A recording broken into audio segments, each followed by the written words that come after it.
ഇന്നിവിടെ ഒരുമിച്ച് കൂടാൻ ഞങ്ങൾക്ക് വിധിയുണ്ടായി.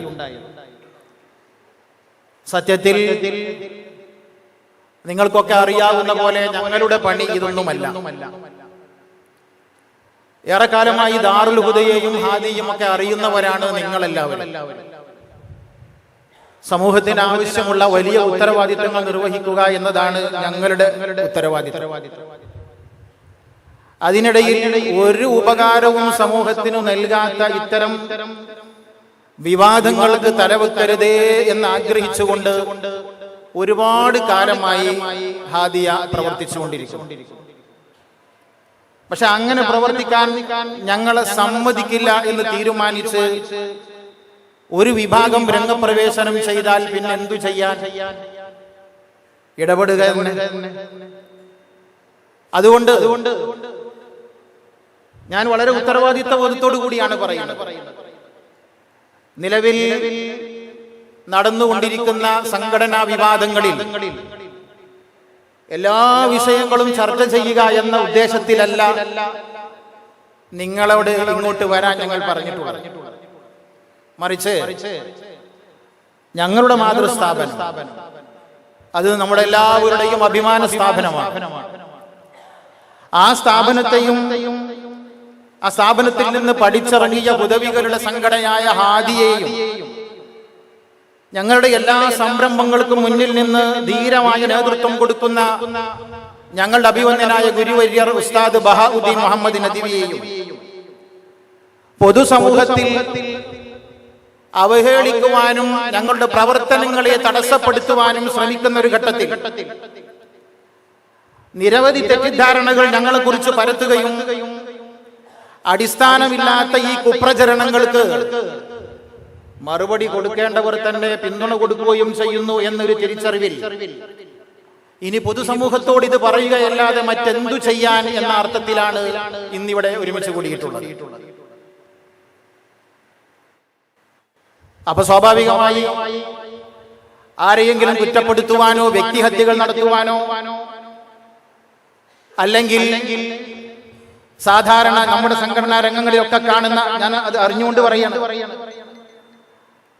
സാധാരണ ഇന്ന് സംഘടനാ രംഗങ്ങളിൽ കാണുന്ന പോലെ തെറി വിളിക്കുക, പരിഹസിക്കുക, ആളുകളുടെ ന്യൂനതകളെ ചികഞ്ഞന്വേഷിക്കുക, അത് പൊതുസമൂഹത്തിൽ പറഞ്ഞ് അവരെ എരപ്പാക്കുക, ഈ പരിപാടിക്കൊന്നും ഹാദിയ ഉദ്ദേശിക്കുന്നില്ല. അത് ഞങ്ങളുടെ പ്രബോധന ശൈലിയല്ല എന്ന് ആമുഖമായി ഞാൻ ഓർമ്മപ്പെടുത്തുകയാണ്. ഞങ്ങളിൽ നിന്ന് അങ്ങനെ പ്രതീക്ഷിക്കുന്ന ആളുകളുണ്ട്.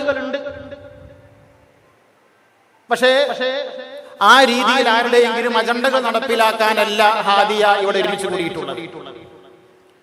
ഞങ്ങളുടെ ഒരു ശൈലി വൽ മൗഇദത്തിൽ ഹസന വജാദിൽഹും ബില്ലതി ഹിയ അഹ്സൻ. മഹാനായ നബി തിരുമേനി സല്ലല്ലാഹു അലൈഹി വസല്ലമ തങ്ങളോട് ഖുർആൻ അങ്ങനെ ദഅവത്ത് നടത്താനാണ് പറഞ്ഞിട്ടുള്ളത്. നിങ്ങൾ അല്ലാഹുവിന്റെ മാർഗത്തിലേക്ക് ക്ഷണിക്കുക. അതിൽ സംഘടനാ പ്രവർത്തനമൊക്കെ പെട്ടു. ബിൽ ഹിക്മതി, തന്ത്രം ഉപയോഗിക്കണം, ഇൽമ ഉപയോഗിക്കണം. വൽ മൗഇദത്തിൽ ഹസനതി, സദുപദേശത്തോടു കൂടിയായിരിക്കണം നിങ്ങൾ കാര്യങ്ങൾ അവതരിപ്പിക്കേണ്ടത്. ആളുകളെ വളരെ മോശമായ പദപ്രയോഗങ്ങൾ നടത്തി ഇസ്ലാമിക ദഅവത്താണ് ഞങ്ങൾ നടത്തുന്നത് എന്ന് എത്രയോ സാധുക്കൾ പറയുന്നത് നമ്മൾ കാണുന്നു. വലിയ തലപ്പാകു ധരിച്ചവർ, കണങ്കാളിന്റെ മേലെ തുണിയെടുത്തവർ, നീളൻ കുപ്പായമിട്ടവർ. പക്ഷെ എന്തു കാര്യം? അള്ളാഹു അങ്ങനെ ദീൻ പറയാൻ നമ്മെ ഏൽപ്പിച്ചിട്ടില്ല.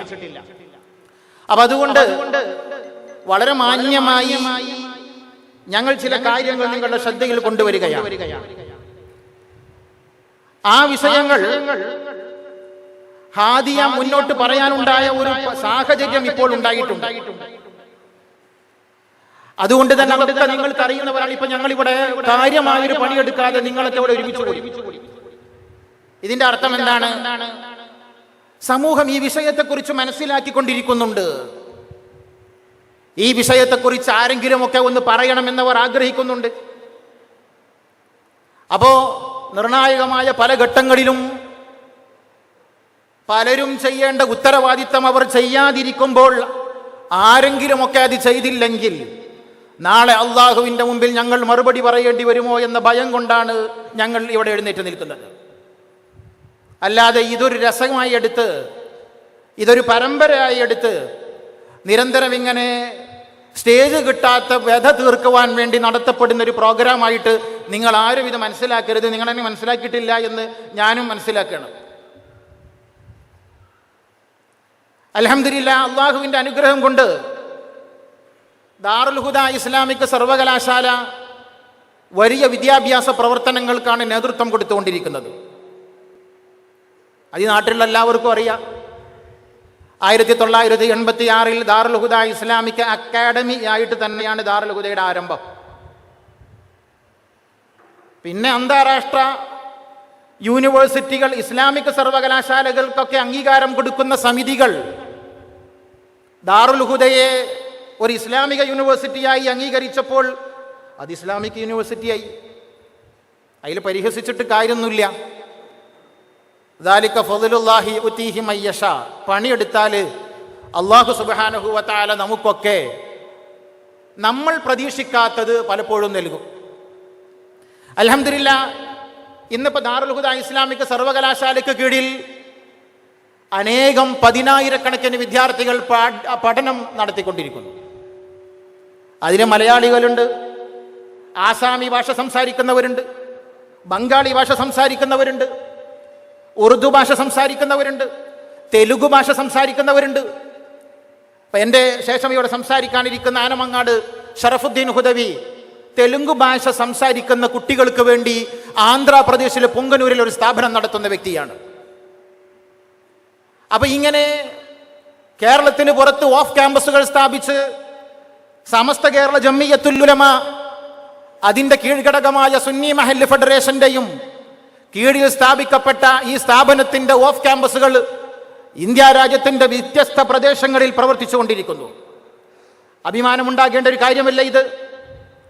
അതേപോലെ ഹാദിയയുടെ കീഴിൽ നിരവധി പദ്ധതികൾ നടന്നുകൊണ്ടിരിക്കുന്നു. ഇപ്പം ഞാനിവിടെ സംസാരിക്കുമ്പോൾ 3000-ഓളം വരുന്ന ഇന്ത്യയിലെ 18 സംസ്ഥാനങ്ങളിലെ ഗ്രാമങ്ങളിൽ 1,44,000 കുട്ടികൾ പഠിച്ചുകൊണ്ടിരിക്കുന്ന ഒരു സംവിധാനം അൽഹംദുലില്ലാ അള്ളാഹുവിൻ്റെ വലിയ അനുഗ്രഹവും നിങ്ങളുടെ സഹായവും ഉണ്ടായപ്പോൾ നമുക്ക് നടത്തിക്കൊണ്ടു പോകാൻ സാധിച്ചു. നല്ല കാര്യമല്ലേ? അള്ളാഹു നൽകുന്ന വലിയ അനുഗ്രഹമല്ലേ?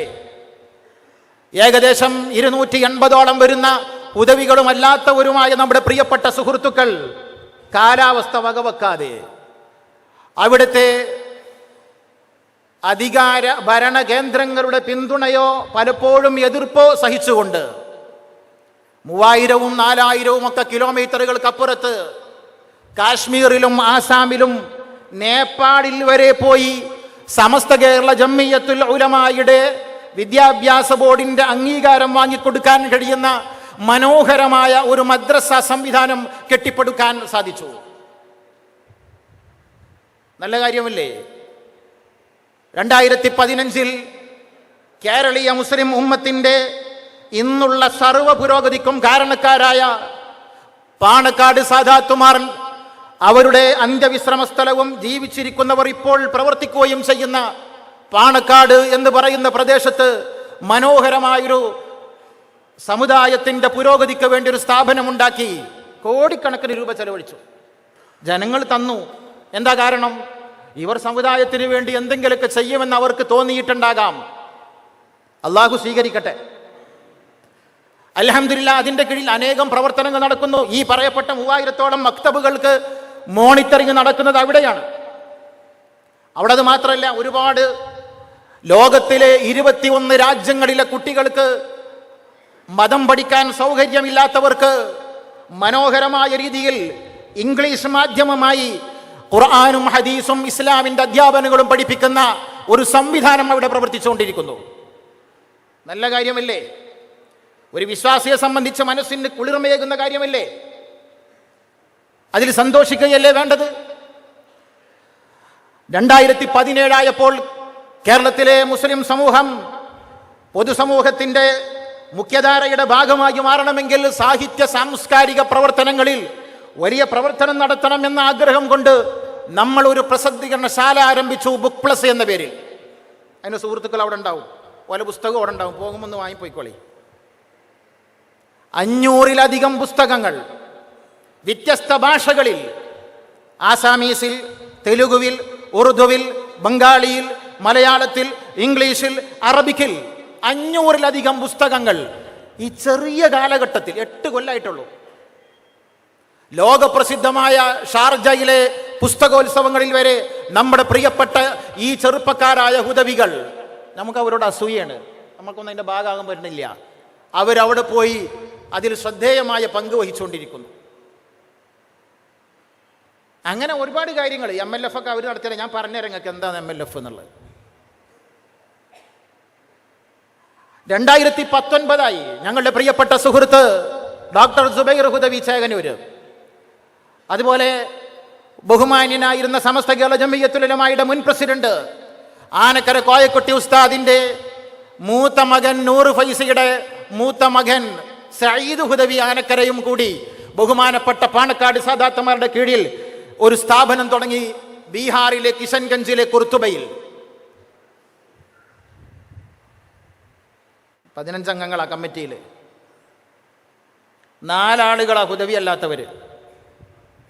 ഒന്ന് പാണക്കാട് അബ്ബാസ് അലി തങ്ങൾ, 2 ഇസ്മായിൽ എടച്ചേരി സാഹിബ്, 3 CT അബ്ദുൽ ഖാദർ സാഹിബ്, 4 അബ്സാർ ഭായ് എന്ന് പറയുന്ന ആ പ്രദേശത്തെ ഒരു സാമൂഹ്യ പ്രവർത്തകൻ. ബാക്കിയുള്ളവരൊക്കെ ഹുദവികളാണ്. എന്നാലും ചില ആളുകൾ പറയും അതിൽ ജമാഅത്തേരുണ്ട്, അതിൽ വഹാബികളുണ്ട്. ഹാദിയുടെ കീഴിൽ നടക്കുന്നൊരു പ്രൊജക്റ്റാണ്, നിങ്ങളൊക്കെ സഹായിക്കണം. 24 ഏക്കർ ഭൂമിയിൽ വളരെ വിശാലമായി പ്രീ സ്കൂൾ മുതൽ അന്താരാഷ്ട്ര നിലവാരമുള്ള വിദ്യാഭ്യാസ സ്ഥാപനങ്ങളെ വരെ സംവിധാനിക്കാൻ കഴിയുന്ന ഒരു വിദ്യാഭ്യാസ സമുച്ചയം അവർ കെട്ടിപ്പടുത്തുകൊണ്ടിരിക്കുന്നു. നല്ല കാര്യമല്ലേ? അൽഹംദുലില്ലാഹ്, അള്ളാഹു നൽകിയ വലിയ അനുഗ്രഹമല്ലേ? ഇതൊക്കെ ചെയ്യാൻ ഏതെങ്കിലുമൊക്കെ രീതിയിൽ എളിയ പ്രവർത്തനങ്ങൾ നടത്താൻ ഹാദിയയും ഹുദവികളും ഒക്കെ മുന്നോട്ട് വന്നു. ദാറുൽ ഹുദ അതിനു വേണ്ടുന്ന സപ്പോർട്ട് നൽകി. പാണക്കാട് സാദാത്തുമാരും സമസ്ത കേരള ജംഇയ്യത്തുൽ ഉലമയുടെയും നേതാക്കന്മാർ അതിനാവശ്യമായിട്ടുള്ള ഫണ്ട് കണ്ടെത്തുവാൻ സമൂഹത്തോട് പറഞ്ഞപ്പോൾ ആളുകൾ അത് നൽകി. കോടിക്കണക്കിന് രൂപ ചെലവഴിച്ചു. വലിയ കാര്യമല്ലേ? അള്ളാഹു നൽകിയ അനുഗ്രഹമല്ലേ? സന്തോഷിക്കുകയല്ലേ വേണ്ടത്? നമ്മളെല്ലാവരും ചെയ്യേണ്ട പണിയാണ്. അത് കുറച്ച് ആളുകൾ ചെയ്യുമ്പോൾ ബാക്കിയുള്ളവർ സന്തോഷിക്കണം. 2022 ആസാം, നിങ്ങളൊക്കെ കേട്ടിട്ടുണ്ടാകും ആസാമിൻ്റെ അവസ്ഥ. ആസാമിലെ ബാർപേട്ട ഗുവാഹത്തി ഹൈവേയുടെ ചാരത്ത് ഭൂമി വാങ്ങി ഒരു സ്കൂൾ നമ്മൾ ഏറ്റെടുത്തു. ഇപ്പോൾ ഇവിടെ സംസാരിക്കുമ്പോൾ എൻ്റെ പ്രിയപ്പെട്ട സുഹൃത്ത് ജാഫർ ഹുദവി ബംഗാളത്ത് വലിയ ദുഃഖത്തോടു കൂടി അവിടെ ഇരുന്നത് അവിടെ കാണാൻ പറ്റാത്തതിൻ്റെ പേരിൽ 3000-4000 കിലോമീറ്റർ അപ്പുറത്ത് ഞങ്ങളുടെ പ്രിയപ്പെട്ട സുഹൃത്തുക്കൾ മുജീബ് ഹുദവിയും മുആശിഖ് ഹുദവിയും ഒക്കെ സുഹൈൽ ഹുദവിയും ഒക്കെ കഠിനാധ്വാനം ചെയ്ത് ഒരു സ്കൂൾ തുടങ്ങി. ഇന്ന് 400ഓളം വിദ്യാർത്ഥികളുള്ള ആ സ്കൂള് അബുദാബി സുന്നി സെന്ററിന്റെ പങ്കാളിത്തത്തോടു കൂടിയാണ് നടന്നുകൊണ്ടിരിക്കുന്നത്. കോടിക്കണക്കിന് രൂപ ചെലവഴിച്ചു. നല്ല കാര്യമല്ലേ? അവിടെയുള്ള എത്രയോ കുട്ടികൾക്ക് വന്ന് പഠിക്കാൻ സൗകര്യമുണ്ട്. അതോടൊപ്പം അവർ രാവിലെ വന്നാൽ മദ്രസ വിഷയങ്ങൾ പഠിക്കുന്നു. ബാങ്ക് കൊടുത്താൽ അവിടെയുള്ള നിസ്കാര ഹാളിൽ പോയി നിസ്കരിക്കുന്നു. മനോഹരമായ ഇസ്ലാമിന്റെ വേഷവിധാനം ധരിച്ചു വരുന്നു. രാഷ്ട്ര നിർമ്മാണ പ്രക്രിയയിൽ പങ്കെടുക്കുന്നു. സ്വാതന്ത്ര്യദിനം ആഘോഷിക്കുന്നു. നബിദിനം ആഘോഷിക്കുന്നു. അവിടെയുള്ള പട്ടാളക്കാർ, അവിടെയുള്ള സർക്കാർ ഉദ്യോഗസ്ഥന്മാർ അവരുടെയൊക്കെ കൂടെ ചേർന്നുകൊണ്ട് ഒരു രാഷ്ട്രത്തിന്റെ നിർമ്മാണ പ്രക്രിയയിൽ പങ്കെടുക്കുന്നു. സ്വാതന്ത്ര്യദിനം ആഘോഷിക്കുന്നു. നബിദിനം ആഘോഷിക്കുന്നു. അവിടെയുള്ള പട്ടാളക്കാർ, അവിടെയുള്ള സർക്കാർ ഉദ്യോഗസ്ഥന്മാർ അവരുടെയൊക്കെ കൂടെ ചേർന്നുകൊണ്ട് ഒരു രാഷ്ട്രത്തിന്റെ നിർമ്മാണ പ്രക്രിയക്ക് ഹാദിയയും ദാറുൽ ഹുദയും ഒക്കെ നേതൃത്വം കൊടുത്തുകൊണ്ടിരിക്കുന്നു. നല്ല കാര്യമല്ലേ ഈ ചെയ്യുന്നത്? എല്ലാവരും സപ്പോർട്ട് ചെയ്യേണ്ട വിഷയങ്ങളല്ലേ എൻ്റെ പ്രിയപ്പെട്ടവരെ? മഹല്ലുകൾ തോറും ഞങ്ങൾ കടന്നു വന്നു. ഓരോ മഹല്ലുകളും ഞങ്ങളെ സ്വീകരിച്ചു. അവിടെയുള്ള നാണയത്തുട്ടുകൾ ഒരു കൂട്ടിവെച്ചു. പിഞ്ചു കുഞ്ഞുങ്ങൾ ഞങ്ങൾക്ക് വേണ്ടി സംഭാവനകൾ നൽകി. അൽഹംദുലില്ലാഹ്, അള്ളാഹു നൽകിയ അനുഗ്രഹം കൊണ്ട് ഈ രാജ്യത്തിന് 1.5 ലക്ഷത്തോളം കുട്ടികൾ ഇന്ന് പഠിക്കുന്നു. 2 ലക്ഷത്തോളം കുട്ടികളെ ഞങ്ങൾ പഠിപ്പിച്ചു കഴിഞ്ഞു. നല്ല കാര്യമല്ലേ പ്രിയപ്പെട്ടവരെ? ഇതൊക്കെ ഉണ്ടാകുമ്പോൾ സ്വാഭാവികമായിട്ട് എന്താണ് ചെയ്യേണ്ടത്? ഒരു സത്യവിശ്വാസിക്ക് സന്തോഷമുണ്ടാകണം. എന്നാൽ പ്രിയപ്പെട്ടവരെ, ദുഃഖകരമെന്ന് പറയട്ടെ, ഇത് പറയേണ്ടി വന്നത് ജീവിതത്തിലെ ഏറ്റവും നിർഭാഗ്യമായിട്ട് ചിന്തിക്കുന്ന ഒരു മനുഷ്യനാണ് ഞാൻ. ആരെയും അറിയാതെ പോലും കുറ്റപ്പെടുത്തരുത് എന്ന ആഗ്രഹമുള്ള ഒരാളാണ് ഞാൻ. മരിച്ചു പോകുമ്പോൾ സർവശക്തനായ അള്ളാഹുവിന്റെ മുമ്പിൽ ഏതെങ്കിലും ഒരു നിമിഷത്തിൽ നീ എന്തിനാടാ ആ മനുഷ്യനെ ഗീബത്ത് പറഞ്ഞത് എന്ന് ചോദിച്ചാൽ എന്ത് മറുപടി പറയുമെന്ന് ഭയപ്പെടുന്ന ഒരാളാണ് ഞാൻ. അതുകൊണ്ട് പ്രിയപ്പെട്ടവരെ, ആഗ്രഹമുണ്ടായിട്ടല്ല, ഇത്രകാലം പറയാതിരുന്നത് എന്തുകൊണ്ടാണെന്നറിയുമോ? ഇതാരെങ്കിലുമൊക്കെ ഒന്ന് പരിഹരിക്കട്ടെ എന്ന് കരുതിയിട്ടാണ്. ഉത്തരവാദിത്തപ്പെട്ട ഞങ്ങളൊക്കെ ശിശുക്കളാണല്ലോ, ഞങ്ങളൊക്കെ പാപികളാണ്. ഈ സമൂഹത്തിന് നേതൃത്വം കൊടുക്കുന്ന സാദാത്തുമാർ, സമസ്ത കേരള ജംഇയ്യത്തുൽ ഉലമയുടെ ഉന്നതരായ നേതാക്കൾ, നമ്മുടെ രാഷ്ട്രീയ സംഘശക്തിക്ക് നേതൃത്വം കൊടുക്കുന്ന മഹാരഥന്മാർ, ഉലമാക്കളും ഉമറാക്കളും ഒക്കെ ഒരുമിച്ച് നിന്നുകൊണ്ട് ഈ പ്രശ്നങ്ങളൊക്കെ പരിഹരിച്ചു കൊള്ളുമെന്ന് ഞങ്ങൾ ആഗ്രഹിച്ചു പോയി. പക്ഷെ പ്രിയപ്പെട്ടവരെ, ദിവസം കൂടുന്തോറും ഈ പ്രശ്നങ്ങൾ കൂടുതൽ കൂടുതൽ വഷളാകുന്നു. ദാറുൽ ഹുദയെ തെറ്റിദ്ധരിപ്പിക്കപ്പെടുന്നു, ഹാദിയെ തെറ്റിദ്ധരിപ്പിക്കുന്നു. ഞങ്ങൾ ഇന്ന് പറയാതിരുന്നാൽ നാളെ ഒരു പക്ഷെ നിങ്ങൾ ഞങ്ങളെ തെറ്റിദ്ധരിക്കും. തെറ്റിദ്ധരിച്ച് അവസാനം അള്ളാഹുവിന്റെ കോടതിയിലെത്തുമ്പോൾ നിങ്ങൾ അള്ളാഹുവിനോട് പറയും, തമ്പുരാനെ, ഞങ്ങളോട് ചിലരൊക്കെ പലതും പറഞ്ഞപ്പോൾ ഞങ്ങളത് വിശ്വസിച്ചു പോയി, ഞങ്ങൾക്കത് തിരുത്തിത്തരാൻ ഉത്തരവാദിത്തപ്പെട്ട ദാറുൽ ഹുദയുടെ ആളുകൾ, ഹാദിയുടെ ആളുകൾ മുന്നോട്ട് വന്നില്ല. അതുകൊണ്ടാണ് ഞങ്ങൾ വഴികേടിലായത്, ഞങ്ങൾ ഈ സംവിധാനത്തെ എതിർത്തത്, ഞങ്ങൾ അവർക്ക് സംഭാവനകൾ കൊടുക്കാതിരുന്നത് എന്ന് ഏതെങ്കിലും ഒരു സാധുവായ ഒരു മുസ്ലിം പറഞ്ഞു പോയാൽ ആ ഉത്തരവാദിത്തം ഏറ്റെടുക്കാൻ കഴിയില്ല എന്നതുകൊണ്ടാണ് പ്രിയപ്പെട്ടവരെ, ആരെയും കുറ്റപ്പെടുത്താനല്ല, ആരെയും പരിഹസിക്കാനല്ല, ആരുടെയും അഭിമാനത്തെ ചോദ്യം ചെയ്യുവാനല്ല ഞങ്ങൾ ഇവിടെ നിങ്ങളെ വിളിച്ചു കൂട്ടിയിട്ടുള്ളത്. ഞാൻ നിങ്ങളോട് സങ്കടത്തോടെ പറയുകയാണ്, 2021 ഒക്ടോബർ 2-ാം തീയതി സമസ്ത കേരള ജംഇയ്യത്തുൽ ഉലമായുടെ ആസ്ഥാനത്തേക്ക് എൻ്റെ പ്രിയപ്പെട്ട സുഹൃത്തുക്കൾ കരഞ്ഞുകൊണ്ട് ഓരോരുത്തരും കയറിപ്പോകേണ്ടി വന്നു. എൻ്റെ പ്രിയപ്പെട്ട സുഹൈർ ഹുദവി അടക്കമുള്ള ഞങ്ങളുടെ പ്രിയപ്പെട്ട സഹോദരന്മാരെ കുറ്റവാളികൾ പോലെ വിളിച്ചു കൊണ്ടുപോയി ചോദ്യങ്ങൾക്ക് വിധേയരായി. എന്താണ് കാരണമെന്നറിയുമോ നിങ്ങൾക്ക്? എന്താണ് കാരണം? ഞാൻ പറയുന്നത് ഇതാണ്. ദാറുൽ ഹുദക്കെതിരെ, ഹാദിയക്കെതിരെ വളരെ ബോധപൂർവമായ ഞങ്ങളുടെ ഉസ്താദിനെതിരെ ഗൂഢാലോചനകൾ നടക്കുന്നു.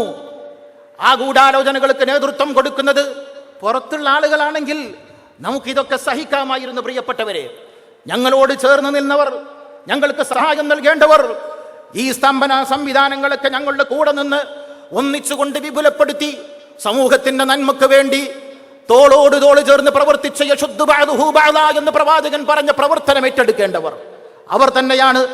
ഞങ്ങളുടെ കൂടെ നിന്ന് ഞങ്ങൾക്ക് പാരവെക്കുന്നത് എന്ന തിരിച്ചറിവിൽ നിന്നാണ് ഞങ്ങൾ അവസാനം ഇത് നിങ്ങളോട് പറയാൻ ആഗ്രഹിക്കുന്നത്. സമസ്ത കേരള ജംഇയ്യത്തുൽ ഉലമയുടെ പോഷക സംഘടന SYSന്റെ നേതാക്കന്മാർ ഇവിടെ ഇരിക്കുന്നുണ്ട്. അവരുടെയൊക്കെ കൂടെ പ്രവർത്തിക്കുന്ന ഉന്നതനായ ഒരു വ്യക്തി, ആളുകൾ അവരെ ഷജറകൾ എന്ന് വിളിക്കുന്നുണ്ട്. ആ വിഭാഗം ഞാൻ അവരെ അങ്ങനെ വിളിക്കാൻ ആഗ്രഹിക്കുന്നില്ല. ഈ ഛിദ്രശക്തികൾ, അഭിനവ വിഘടിതർ, അങ്ങനെ അവരെ വിളിക്കാനാണ് ഞാൻ ആഗ്രഹിക്കുന്നത്.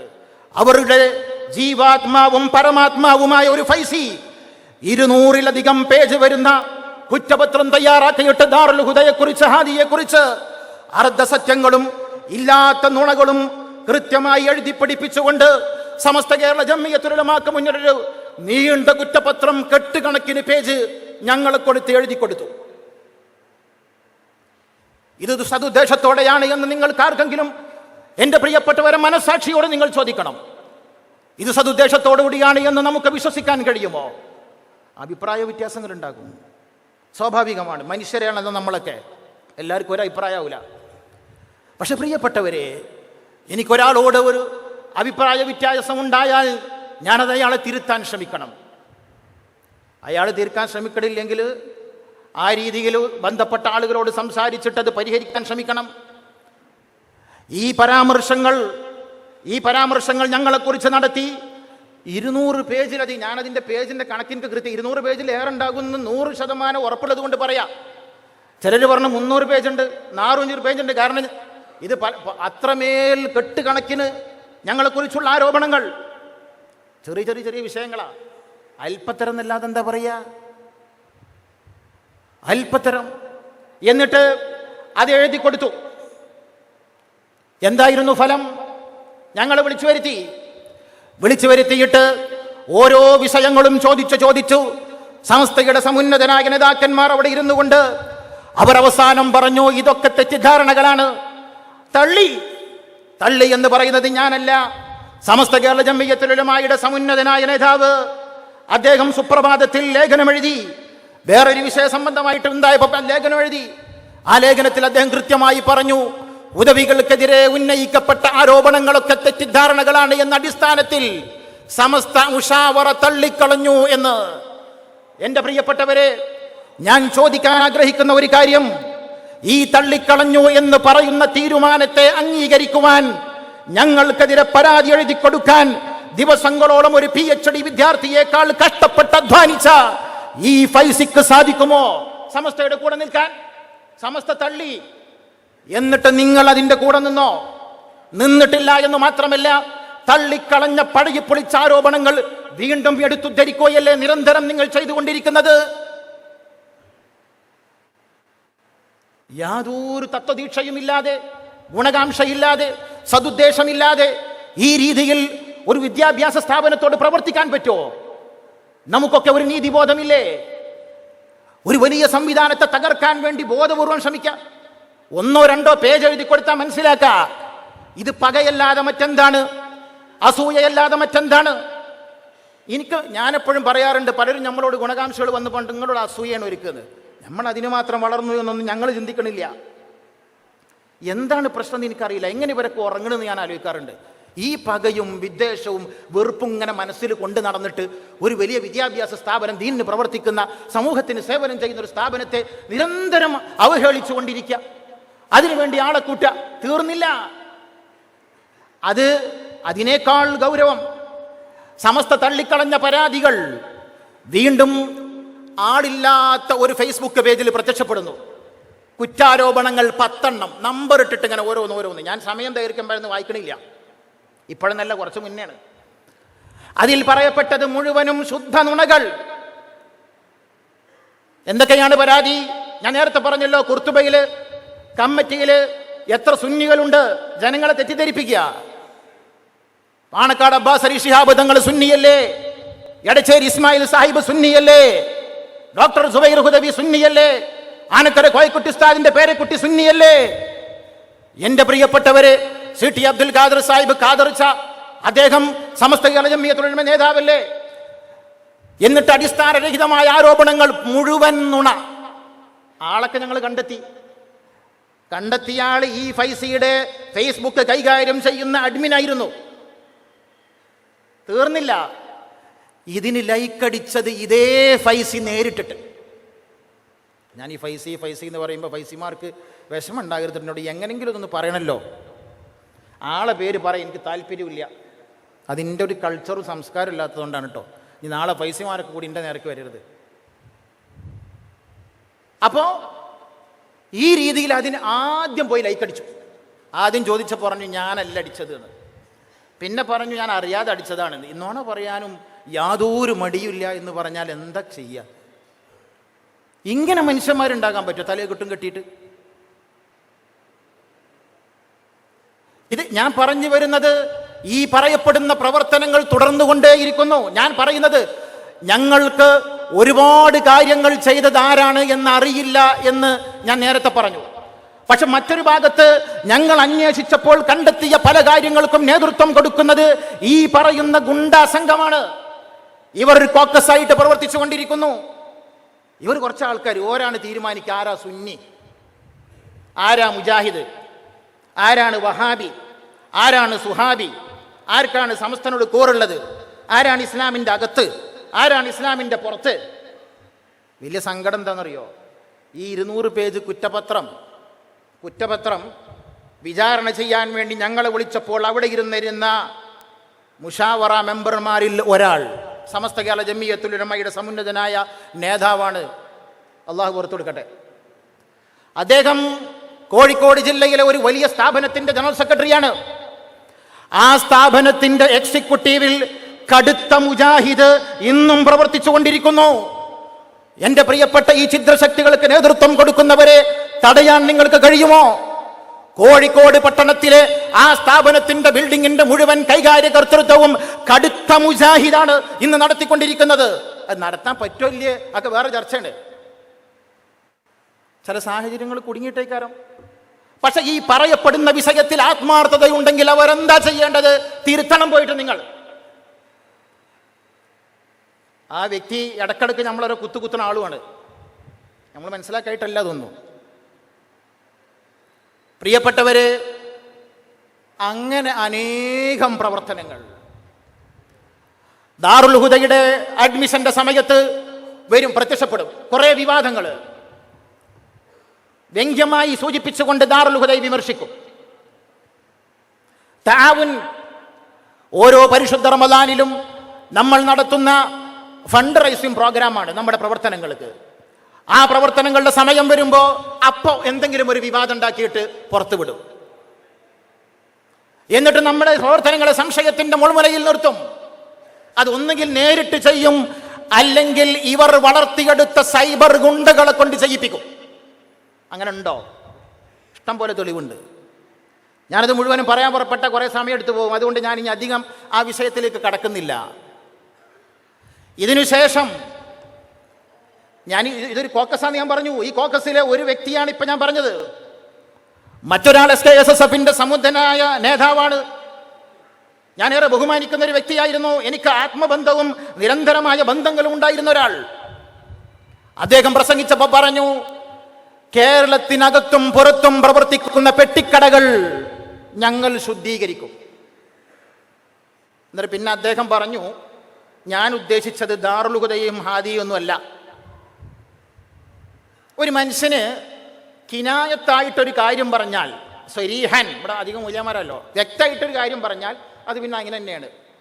അതല്ല വ്യംഗ്യമായി പറഞ്ഞതാണെങ്കിൽ പിന്നെ ആ മനുഷ്യനോട് ചോദിക്കണം എന്നാ എന്താ നിങ്ങൾ ഉദ്ദേശിച്ചത്. നമ്മളെന്നാണ് തീരുമാനിക്കാറല്ല. നമ്മളിപ്പോൾ അങ്ങനെ ചെയ്യുന്നത് പലതും സംഘടനാ രംഗത്ത് ഇപ്പം അങ്ങനെ അത് തീരുമാനിക്കുകയാണ്. നിങ്ങൾ പറഞ്ഞതിൻ്റെ ഉദ്ദേശം തന്നെയാണ്. ഞാനത് ഉദ്ദേശിച്ചിട്ടില്ല എന്ന് ആൾ പറഞ്ഞാൽ അല്ലല്ലല്ല നിങ്ങൾ എന്നെ ഉദ്ദേശിച്ചത്. എന്നിട്ട് അയാളെ മേലിൽ പിന്നെ ബാക്കിയുള്ള ഫത്തുകളൊക്കെ വരും. ഇതെന്ത് ഏർപ്പാടാ? അപ്പൊ അതുകൊണ്ട് ഞങ്ങളെ സംബന്ധിച്ചിടത്തോളം അത് നിങ്ങളല്ല ഉദ്ദേശിച്ചെന്ന് പറഞ്ഞാൽ ഞങ്ങൾക്ക് മനസ്സിലാകുമായിരുന്നു. പക്ഷേ ഞങ്ങൾക്കത് മനസ്സിലായില്ല. എന്താ കാരണം എന്നറിയോ? ദാറുൽ ഹുദയും ഹാദിയും നടത്താത്ത ഒരു പദ്ധതി നിങ്ങൾക്ക് വിമർശിക്കപ്പെടേണ്ടതായി കേരളത്തിന് പുറത്തന്ന് പ്രവർത്തിക്കുന്നില്ല. അപ്പൊ നിങ്ങൾ ആരെയാണോ വിമർശിച്ചുകൊണ്ട് സംസാരിച്ചിരുന്നത് ഇവർ, അവർക്ക് കേരളത്തിന് പുറത്ത് സംവിധാനങ്ങൾ അന്നില്ല. അത് കേരളത്തിന് പുറത്ത് ഞങ്ങൾ മാത്രമേ ഉള്ളൂ. അപ്പൊ കേൾക്കുന്ന ആളുകൾ എന്താ മനസ്സിലാക്കുക? അത് അദ്ദേഹത്തെ കുറിച്ചാണ്. പണ്ട് പാണക്കാട് സാദിഖ് അലി ശിഹാബ് തങ്ങളെ പറ്റി ഒരാൾ പറഞ്ഞല്ലോ, കാദിക്കുണ്ടാകേണ്ട യോഗ്യത മറ്റത് മറിച്ചത് ഇതൊക്കെ പറഞ്ഞിട്ട് പറഞ്ഞു. ഞാൻ മൂപ്പരെ പറ്റി പറഞ്ഞതല്ലാറുണ്ട്. എല്ലാവർക്കും മനസ്സിലാവും, കേൾക്കുന്നവർക്കും മനസ്സിലാവും, കാണുന്നവർക്കും മനസ്സിലാകും, പത്രക്കാർക്കും മനസ്സിലാകും, എല്ലാവർക്കും മനസ്സിലാകും. എന്നാലും പറയും ഞാനതല്ല ഉദ്ദേശിച്ചത്. മഹാനായ കണ്ണിയത്ത് ഉസ്താദും ഷംസുൽ ഉലമയും ഒക്കെ നേതൃത്വം കൊടുത്ത സമസ്ത കേരള ജംഇയ്യത്തുൽ ഉലമയിൽ ദൗർഭാഗ്യകരമായ രീതിയിൽ ഇത്തരം സംഭവങ്ങൾ നടക്കുമ്പോൾ ഞങ്ങൾക്ക് വിഷമുണ്ട്. ആ വിഷമൊന്ന് പറയാനുള്ളൊരു അവകാശമെങ്കിലും നിങ്ങൾ ഞങ്ങൾക്ക് തരില്ലേ? അതാണ് ഞങ്ങളിപ്പോൾ ചെയ്തുകൊണ്ടിരിക്കുന്നത്. ഇത് അവസാനിക്കണം. ഇതൊക്കെ ഒന്ന് നേരായി കാണണമെന്ന ആഗ്രഹമുള്ളത് കൊണ്ട് മാത്രമാണ് ഞങ്ങൾ ഈ വിഷയം അവതരിപ്പിക്കുന്നത്. ഈ പെട്ടിക്കട പരാമർശം നടത്തി കുറച്ചു കാലം കഴിഞ്ഞ് ഏതാനും മാസങ്ങൾക്ക് മുമ്പ് അടുത്ത വിവാദം. ദാറുൽ ഹുദ ഇസ്ലാമിക് യൂണിവേഴ്സിറ്റിയുടെ പ്രസിഡന്റിനെ തെരഞ്ഞെടുത്തത് ക്രമവിരുദ്ധമാണ്, അത് തിരുത്തണം. അത് വളരെ മോശമായി. ഇതാ ആരാ പ്രസിഡന്റ്? പാണക്കാട് സയ്യിദ് സാദിഖ് അലി ശിഹാബ് തങ്ങൾ. ഇന്ന് കേരളത്തിൽ ആ മഹാനുഭാവനെ പോലെ ദാറുൽ ഹുദക്ക് പ്രസിഡന്റാകാൻ അർഹൻ വേറെ ആരെങ്കിലും ഉണ്ടോ? മൂക്ക് താഴെയുള്ള ചോറ് വയ്ക്കണ എല്ലാവരും പറയില്ല, തങ്ങളിനെല്ലാ നിലക്കും അർഹനാണ്. അപ്പൊ വെറുതെ ഒരു വിവാദം ഉണ്ടാക്കുക, ജനങ്ങളിലൊക്കെ ശ്രദ്ധ അതിലേക്ക് വരും, മീഡിയക്കാരൊക്കെ പിന്നാലെ കൂടും. അപ്പോൾ എല്ലാവരും ഇന്നൊന്നും അറിയും. ഒരു കാര്യം സമൂഹത്തിന് ഞാൻ ചോദിക്കട്ടെ, ഈ വിവാദം കൊണ്ട് സമൂഹത്തിന് എന്ത് ഗുണം? എന്തെങ്കിലും ഒരു ഗുണമുണ്ടോ? ഒരു ഗുണമില്ല. അപ്പൊ ഇങ്ങനെ വെറുതെ കൃത്രിമമായി ദാറുൽ ഹുദയും ഹാദിയും ഒക്കെ പ്രതിസ്ഥാനത്ത് വരുന്ന വിവാദങ്ങൾ നിർമ്മിച്ചുകൊണ്ടേയിരിക്കാം. ഇല്ലാത്ത നുണ പറയും. ഞാനൊരിക്കൽ പ്രസംഗിച്ചു. ഇത് ഞാൻ പറയുന്നത് ഇവരാരും നേരിട്ട് ചെയ്തു എന്നല്ല. എന്താ ഞങ്ങൾ ചെയ്തോന്ന് ചോദിക്കും. അതിൻ്റെ വലിയ പ്രശ്നത, ഇവർ ഒരുപാട് കുട്ടിക്കുരങ്ങന്മാരുണ്ടാക്കിയിട്ടുണ്ട്, സൈബർ ഗുണ്ടകൾ. അത് എത്ര എന്നുള്ള കണക്കൊന്നും നമുക്കറിയില്ല. സമസ്ത സരണി, ഇഷ്ടം സമസ്ത, ആദർശം, പിന്നെ വേറെയും കുറേ ഉണ്ട്. ഇതിൻ്റെ ഇടയിൽ കൂടെ ഏപ്പിക്കാരെ വക വേറെ ഓരും കുറേ. ഇപ്പൊ രണ്ടും സഖ്യ. എന്നിട്ട് അതിലേക്ക് നിരന്തരമായി ഇത്തരം കാര്യങ്ങൾ പ്രചരിപ്പിക്കുക.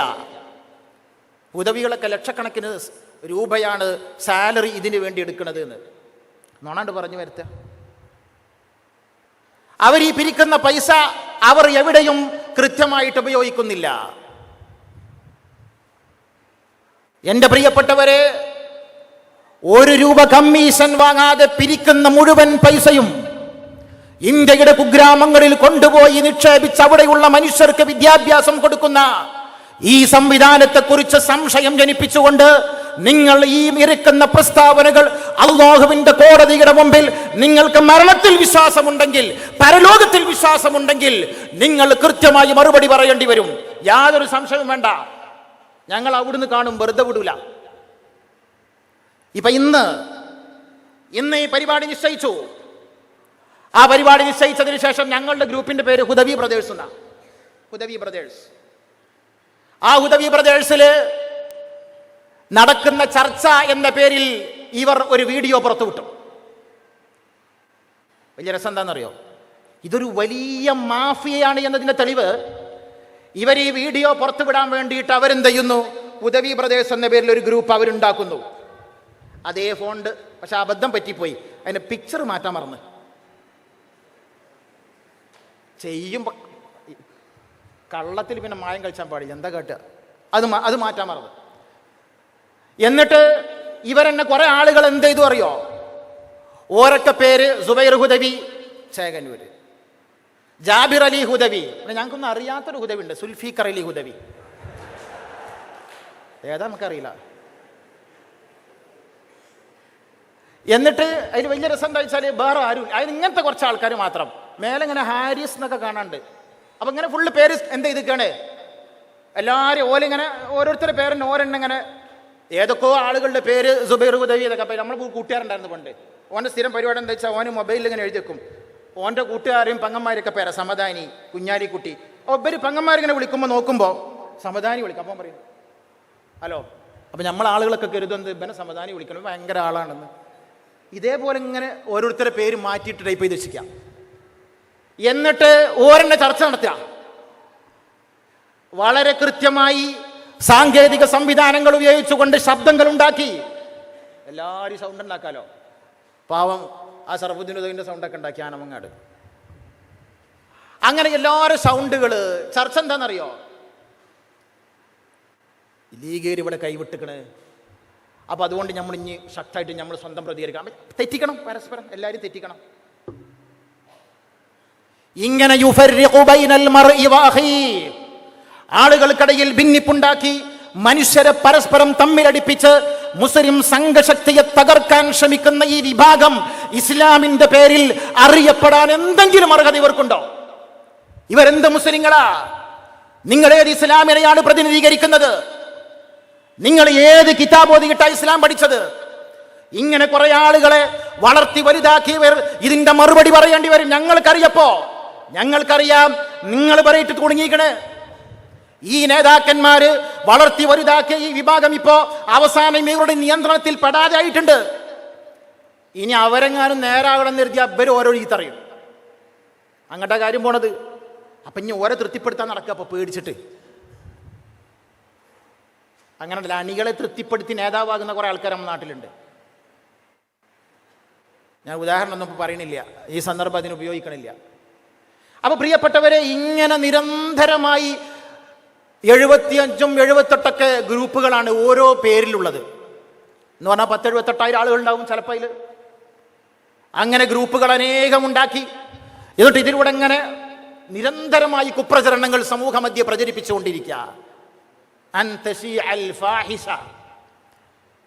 ആളുകളെ മോശപ്പെടുത്തി സംസാരിക്കുക. ഇപ്പൊ ഈ വിവാദം, ബഹാവുദ്ദീൻ ഉസ്താദിന്റെ ഈ വിവാദവുമായി ബന്ധപ്പെട്ട് ഞാൻ കുറച്ച് കാര്യം കൂടി പറഞ്ഞ് സംസാരം നിർത്തുകയാണ്. ഞാൻ ആദ്യം കൊണ്ട് കാര്യം പറയാം. ഞങ്ങൾ ഹാദിയക്ക് ദാറുൽ ഹുദയോ ഹാദിയയോ ബഹാവുദ്ദീൻ ഉസ്താദോ വിമർശനങ്ങൾക്ക് അതീതരാണ് എന്ന ധാരണയോ ചിന്തൊന്നുമില്ല. മനുഷ്യന്മാരല്ലേ. കുല്ലു ബിൻ ആദം ഖത്താഊൻ, എല്ലാ ആദമിൻ്റെ മക്കളും തെറ്റ് ചെയ്യാൻ സാധ്യതയുള്ളവരാ, തെറ്റ് ചെയ്യണവരാ, പിഴവുണ്ടാകും എല്ലാവരുടെ. കുല്ലു ബിൻ ആദം, പ്രസിഡന്റ് ആയാലും സെക്രട്ടറി ആയാലും ട്രഷറർ ആയാലും ഖത്താഊൻ, തെറ്റ് വരാം, മനുഷ്യരല്ലേ, മാസൂമികളൊന്നല്ലല്ലോ. എല്ലാ സംഘടനകൾക്കും തെറ്റ് വരാം, ഹാദിയക്കും തെറ്റ് വരാം, മനുഷ്യനുണ്ടാക്കിയ മുഴുവൻ സംഘടനകൾക്കും തെറ്റുപറ്റാം. തെറ്റുപറ്റിയും തോന്നിയാൽ തിരുത്തണം. ഞങ്ങൾ തിരുത്തിയിട്ടുണ്ട്, അതേപോലെ എല്ലാവരും തിരുത്തണം. എനിക്ക് തെറ്റുപറ്റൂല, ഈ സംഘടനക്ക് തെറ്റുപറ്റൂല, ഇങ്ങനെ പ്രഖ്യാപിച്ച് പാവം ജനങ്ങളെ വിഡ്ഢികളാക്കിക്കൊണ്ടിരിക്കുക. എന്തിനാണിത്? തങ്ങളുടെ കുറ്റങ്ങളും കുറവുകളും മറച്ചുവെക്കാൻ, തങ്ങളുടെ സാമ്പത്തിക തിരിമറികൾക്ക് സാധുത നൽകാൻ. അല്ലാതെന്താ? അപ്പൊ ഹാദിയക്ക് തെറ്റുപറ്റാം, ദാറുൽ ഹുദയുടെ അടുത്ത് തെറ്റുപറ്റാം, അതൊക്കെ മനുഷ്യന്മാരുണ്ടാക്കിയതാ. അവരിൽ നല്ലവർ തൗബ ചെയ്യുന്നവരാണ് എന്ന് നബി സല്ലല്ലാഹു അലൈഹി വസല്ലം പറഞ്ഞിട്ടുണ്ട്. ആ അടിസ്ഥാനത്തിൽ ഞങ്ങൾ വിമർശനങ്ങൾക്ക് അതീതരൊന്നുമല്ല. പക്ഷെ വിമർശനം സതുദ്ദേശപരമാകണം, ഗുണകാംക്ഷയോടുകൂടെയുള്ളതാകണം. നമ്മൾ സ്വീകരിക്കും. എത്രയോ സംഭവങ്ങൾ അങ്ങനെ ഉണ്ട്. നമ്മൾ തെറ്റുപറ്റുമ്പോൾ അത് തിരുത്താൻ ശ്രമിക്കും. MLF അങ്ങനെ ഒരു സംഭവമാണ്. MLF-ൽ 80 സെഷൻ ഉണ്ടായിരുന്നു. അപ്പം ഞങ്ങൾ ഈ പരിപാടി പ്രഖ്യാപിച്ചപ്പോൾ അന്ന് തുടങ്ങി കുറേ ആളുകൾക്ക് കൃമികടി.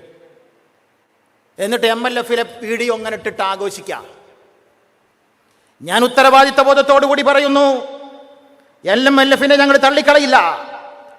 അത് കേരളീയ മുസ്ലിം സമൂഹത്തിൻ്റെയും പിന്നോക്ക വിഭാഗങ്ങളുടെയും ആദിവാസികളുടെയും സാഹിത്യത്തെയും സംസ്കാരത്തെയും മുസ്ലിം സമൂഹത്തിന്റെ പിന്നാക്കാവസ്ഥയും പൊതുസമൂഹത്തിന്റെ ശ്രദ്ധയിലേക്ക് കൊണ്ടുവന്ന് അവരുടെ സാഹിത്യ സംഭാവനകളെ പൊതുസമൂഹത്തെ കൊണ്ട് അംഗീകരിപ്പിക്കുവാനുള്ള ശ്രമങ്ങളായിരുന്നു.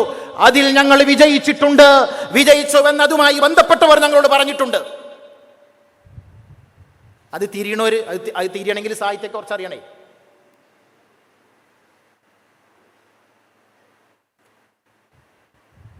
പക്ഷേ അതിൽ 80 സെഷൻ ഉണ്ടായിരുന്നു. നിങ്ങൾക്ക് പറ്റുമെങ്കിൽ അങ്ങനെ ഒന്ന് നടത്തി, നമുക്ക് സന്തോഷമുള്ളൂ, നമ്മൾ നിങ്ങളെ കൂടെ തരാം. 80 സെഷൻ കേരളത്തിലെയും കേരളത്തിന് പുറത്തുള്ള ഇന്ത്യയിലെയും ഇന്ത്യക്ക് പുറത്ത്, ഇന്ത്യയിലെ മറ്റ് സംസ്ഥാനങ്ങളെ ഇന്ത്യക്ക് പുറത്തുള്ള ആളുകളെ വരെ ലോകപ്രസിദ്ധരായ എഴുത്തുകാരെ കൊണ്ടുവന്ന് ആ പരിപാടി ഞങ്ങൾ നടത്തി. 79 പരിപാടിയിലും ആർക്കും പരാതി ഉണ്ടായില്ല. പക്ഷെ ഒരു പരിപാടി നമ്മളെ കയ്യിൽ നിന്ന് പോയി. എങ്ങനെ? അതിൽ കൃത്യമായ ബാഹ്യമായ ഇടപെടലുകൾ ഉണ്ടായി. ആ ഗൂഢാലോചനക്കാരെ ഞങ്ങൾക്കറിയാം. സംഘാടകരിൽപ്പെട്ട ഞങ്ങളല്ലാത്ത ഒരാൾ ഒരു സെഷനിൽ കയറി വന്നിട്ട് സ്റ്റേജിൽ വിഷയം അവതരിപ്പിക്കുന്ന ആളോട് ഒരു കാര്യം ആവശ്യപ്പെട്ടു. സ്റ്റേജിൽ നാടൻ പാട്ട് എന്ന പരിപാടി നടന്നുകൊണ്ടിരിക്കുക. നാടൻ പാട്ടിൻ്റെ ഒരു സ്വഭാവം എന്ന് പറഞ്ഞാൽ നല്ല താളുണ്ടാകും, അതിനൊരു പ്രത്യേകമായ ലയമായിരിക്കും, ആളുകൾ അറിയാതെ അതിൽ ലയിച്ചു പോകും. അപ്പോൾ ആ പരിപാടി ഇങ്ങനെ നടന്നുകൊണ്ടിരിക്കുന്ന സമയത്ത് ഒരാൾ കയറി വന്ന് അവിടെ ഇരുന്നിട്ട് ആ പാട്ട് കേട്ട ആൾ പറഞ്ഞു, ഈ പാട്ടൊന്ന് പാടണം എന്ന് പറഞ്ഞിട്ട് അയാൾ ആവശ്യപ്പെടുന്നു. അപ്പുറത്ത് ക്യാമറ ഒക്കെ പിടിച്ചിരിക്കുകയാണ്. എന്നിട്ട് ആ പാട്ട് അയാൾ പാടി തുടങ്ങിയപ്പോൾ കടപ്പുറത്തുനിന്നൊരു ടീം സദസ്സിലേക്ക് വരുന്നു. അവർ ഡാൻസ് കളിക്കാൻ തുടങ്ങി. ആ ഡാൻസ് അതങ്ങനെ വറന്ന് ഞാൻ മഗ്‌രിബ് നിസ്കാരത്തിന് പള്ളിയിൽ പോയതാ. തിരിച്ചു വന്ന് നോക്കുമ്പോൾ പടച്ചോനെ ആകെ കൂടി കൂത്താട്ടം. ഞങ്ങളുടെ കയ്യിൽ നിന്ന് ബോധപൂർവമല്ലാത്ത ഒരബദ്ധം സംഭവിച്ചു. ഞങ്ങളാരും നടത്താൻ ഉദ്ദേശിച്ച് ചെയ്തതല്ല, ഒരബദ്ധം. മനുഷ്യരല്ലേ, സംഭവിക്കും. ദാറുൽ ഹുദ ഇസ്ലാമിക സർവകലാശാല, ഞങ്ങളുടെ ഉത്തരവാദിത്തപ്പെട്ട ഉസ്താദുമാർ, ബഹുമാന്യനായ ഷാഫി ഹാജി ഇവിടെ ഇരിക്കുന്നു, അവരൊക്കെ അത് തള്ളിപ്പറഞ്ഞു. ഞങ്ങളും തള്ളിപ്പറഞ്ഞു, തെറ്റ് സമ്മതിച്ചു, തെറ്റ് ഞങ്ങൾ തിരുത്തി. തിരുത്തേണ്ടത് തിരുത്തണം, അതിന് മടി കാണിക്കേണ്ട ആവശ്യമില്ല. പക്ഷേ ഞാൻ ചോദിക്കാൻ ആഗ്രഹിക്കുന്നത്, ആ പരിപാടിയുടെ വീഡിയോ പുറകിൽ നിന്ന് എടുത്തവർ, അവിടേക്ക് കടന്നു വന്നുകൊണ്ട് പാട്ടുപാടാൻ ആവശ്യപ്പെട്ടവർ, അവരെല്ലാവരും കൂടി ചെയ്ത പണി എന്താണ്? അത് മുഴുവനും എടുത്ത് സമൂഹത്തിൽ മുഴുവനും അതവർ വ്യാപിപ്പിച്ചു. നമ്മളെ പൊതുസമൂഹത്തിന് മുന്നിൽ അവഹേളിക്കാൻ ശ്രമിച്ചു. ഇത് ദുരുദ്ദേശമാണോ സതുദ്ദേശമാണോ? എൻ്റെ പ്രിയപ്പെട്ടവരെ, നിങ്ങൾ മനസ്സിലാക്കണം, ഉദവികൾ പോകട്ടെ, ഇവിടെ വേറെ ഒരുപാട് ആളുകളുണ്ടല്ലോ, നിങ്ങൾ പറ, ഇത് സതുദ്ദേശമാണോ ദുരുദ്ദേശമാണോ? ഇത് ഇസ്ലാമിന്റെ ഏത് മാനദണ്ഡപ്രകാരം, ഖുർആനിന്റെ ഏത് മാനദണ്ഡപ്രകാരം നിങ്ങൾക്ക് ന്യായീകരിക്കാൻ കഴിയും, അംഗീകരിക്കാൻ കഴിയും? എല്ലാ ഗ്രൂപ്പായിട്ട് ഇപ്പോഴും അത് പ്രചരിപ്പിച്ചുകൊണ്ടിരിക്കുക. യാതൊരു സംശയവും നിങ്ങൾക്ക് വേണ്ട, അള്ളാഹുവിന്റെ കോടതിയിൽ നിങ്ങൾ മറുപടി പറയേണ്ടി വരും. മരിച്ചു പോണ്ടേ? ഇത് ഇസ്ലാമാ? ഞാനൊരു കാര്യം പറയുന്നു, ഇസ്ലാം മുന്നോട്ട് വെച്ച ഇസ്ലാമിന്റെ പ്രബോധന ശൈലിയല്ലാതെ ഒരു ശൈലിയിലും ഞങ്ങൾ ആഗ്രഹിക്കുന്നില്ല. ഞങ്ങളുടെ കൂട്ടത്തിലും ചിലപ്പോൾ അങ്ങനെയൊക്കെ ചെയ്യുന്നവരുണ്ടാവും. ഹാദിയ ഔദ്യോഗികമായി അത് അംഗീകരിക്കൂല. അപ്പൊ നിങ്ങൾക്കറിയോ, ഈ പരിപാടി സംഘടിപ്പിക്കുന്നതിന് മുമ്പ് ആയിരക്കണക്കിന് ഹുദവികൾ ദാറുൽ ഹുദയെ തങ്ങളുടെ ഏറ്റവും ഇഷ്ടപ്പെട്ട സ്ഥാപനമായി മനസ്സിൽ കൊണ്ട് നടക്കുന്നവർ, ഉസ്താദിനെ സ്നേഹിക്കുന്നവർ എത്രയോ കാലമായി ഞങ്ങളുടെ കൂട്ടത്തിൽ നിന്ന് വന്നുകൊണ്ട് പറയുന്നു, ശക്തമായി വിമർശിക്കണം, എതിർക്കണം, ഇവരുടെ കുറ്റങ്ങൾ കണ്ടെത്തണം, അത് പറയണം. ഹാദിയ ഔദ്യോഗികമായി എന്തുകൊണ്ടാണ് അതിന് തയ്യാറാകാതിരുന്നത്? അല്ലാഹു റസൂൽ അനുവദിക്കണില്ല, എന്താ ചെയ്യാ?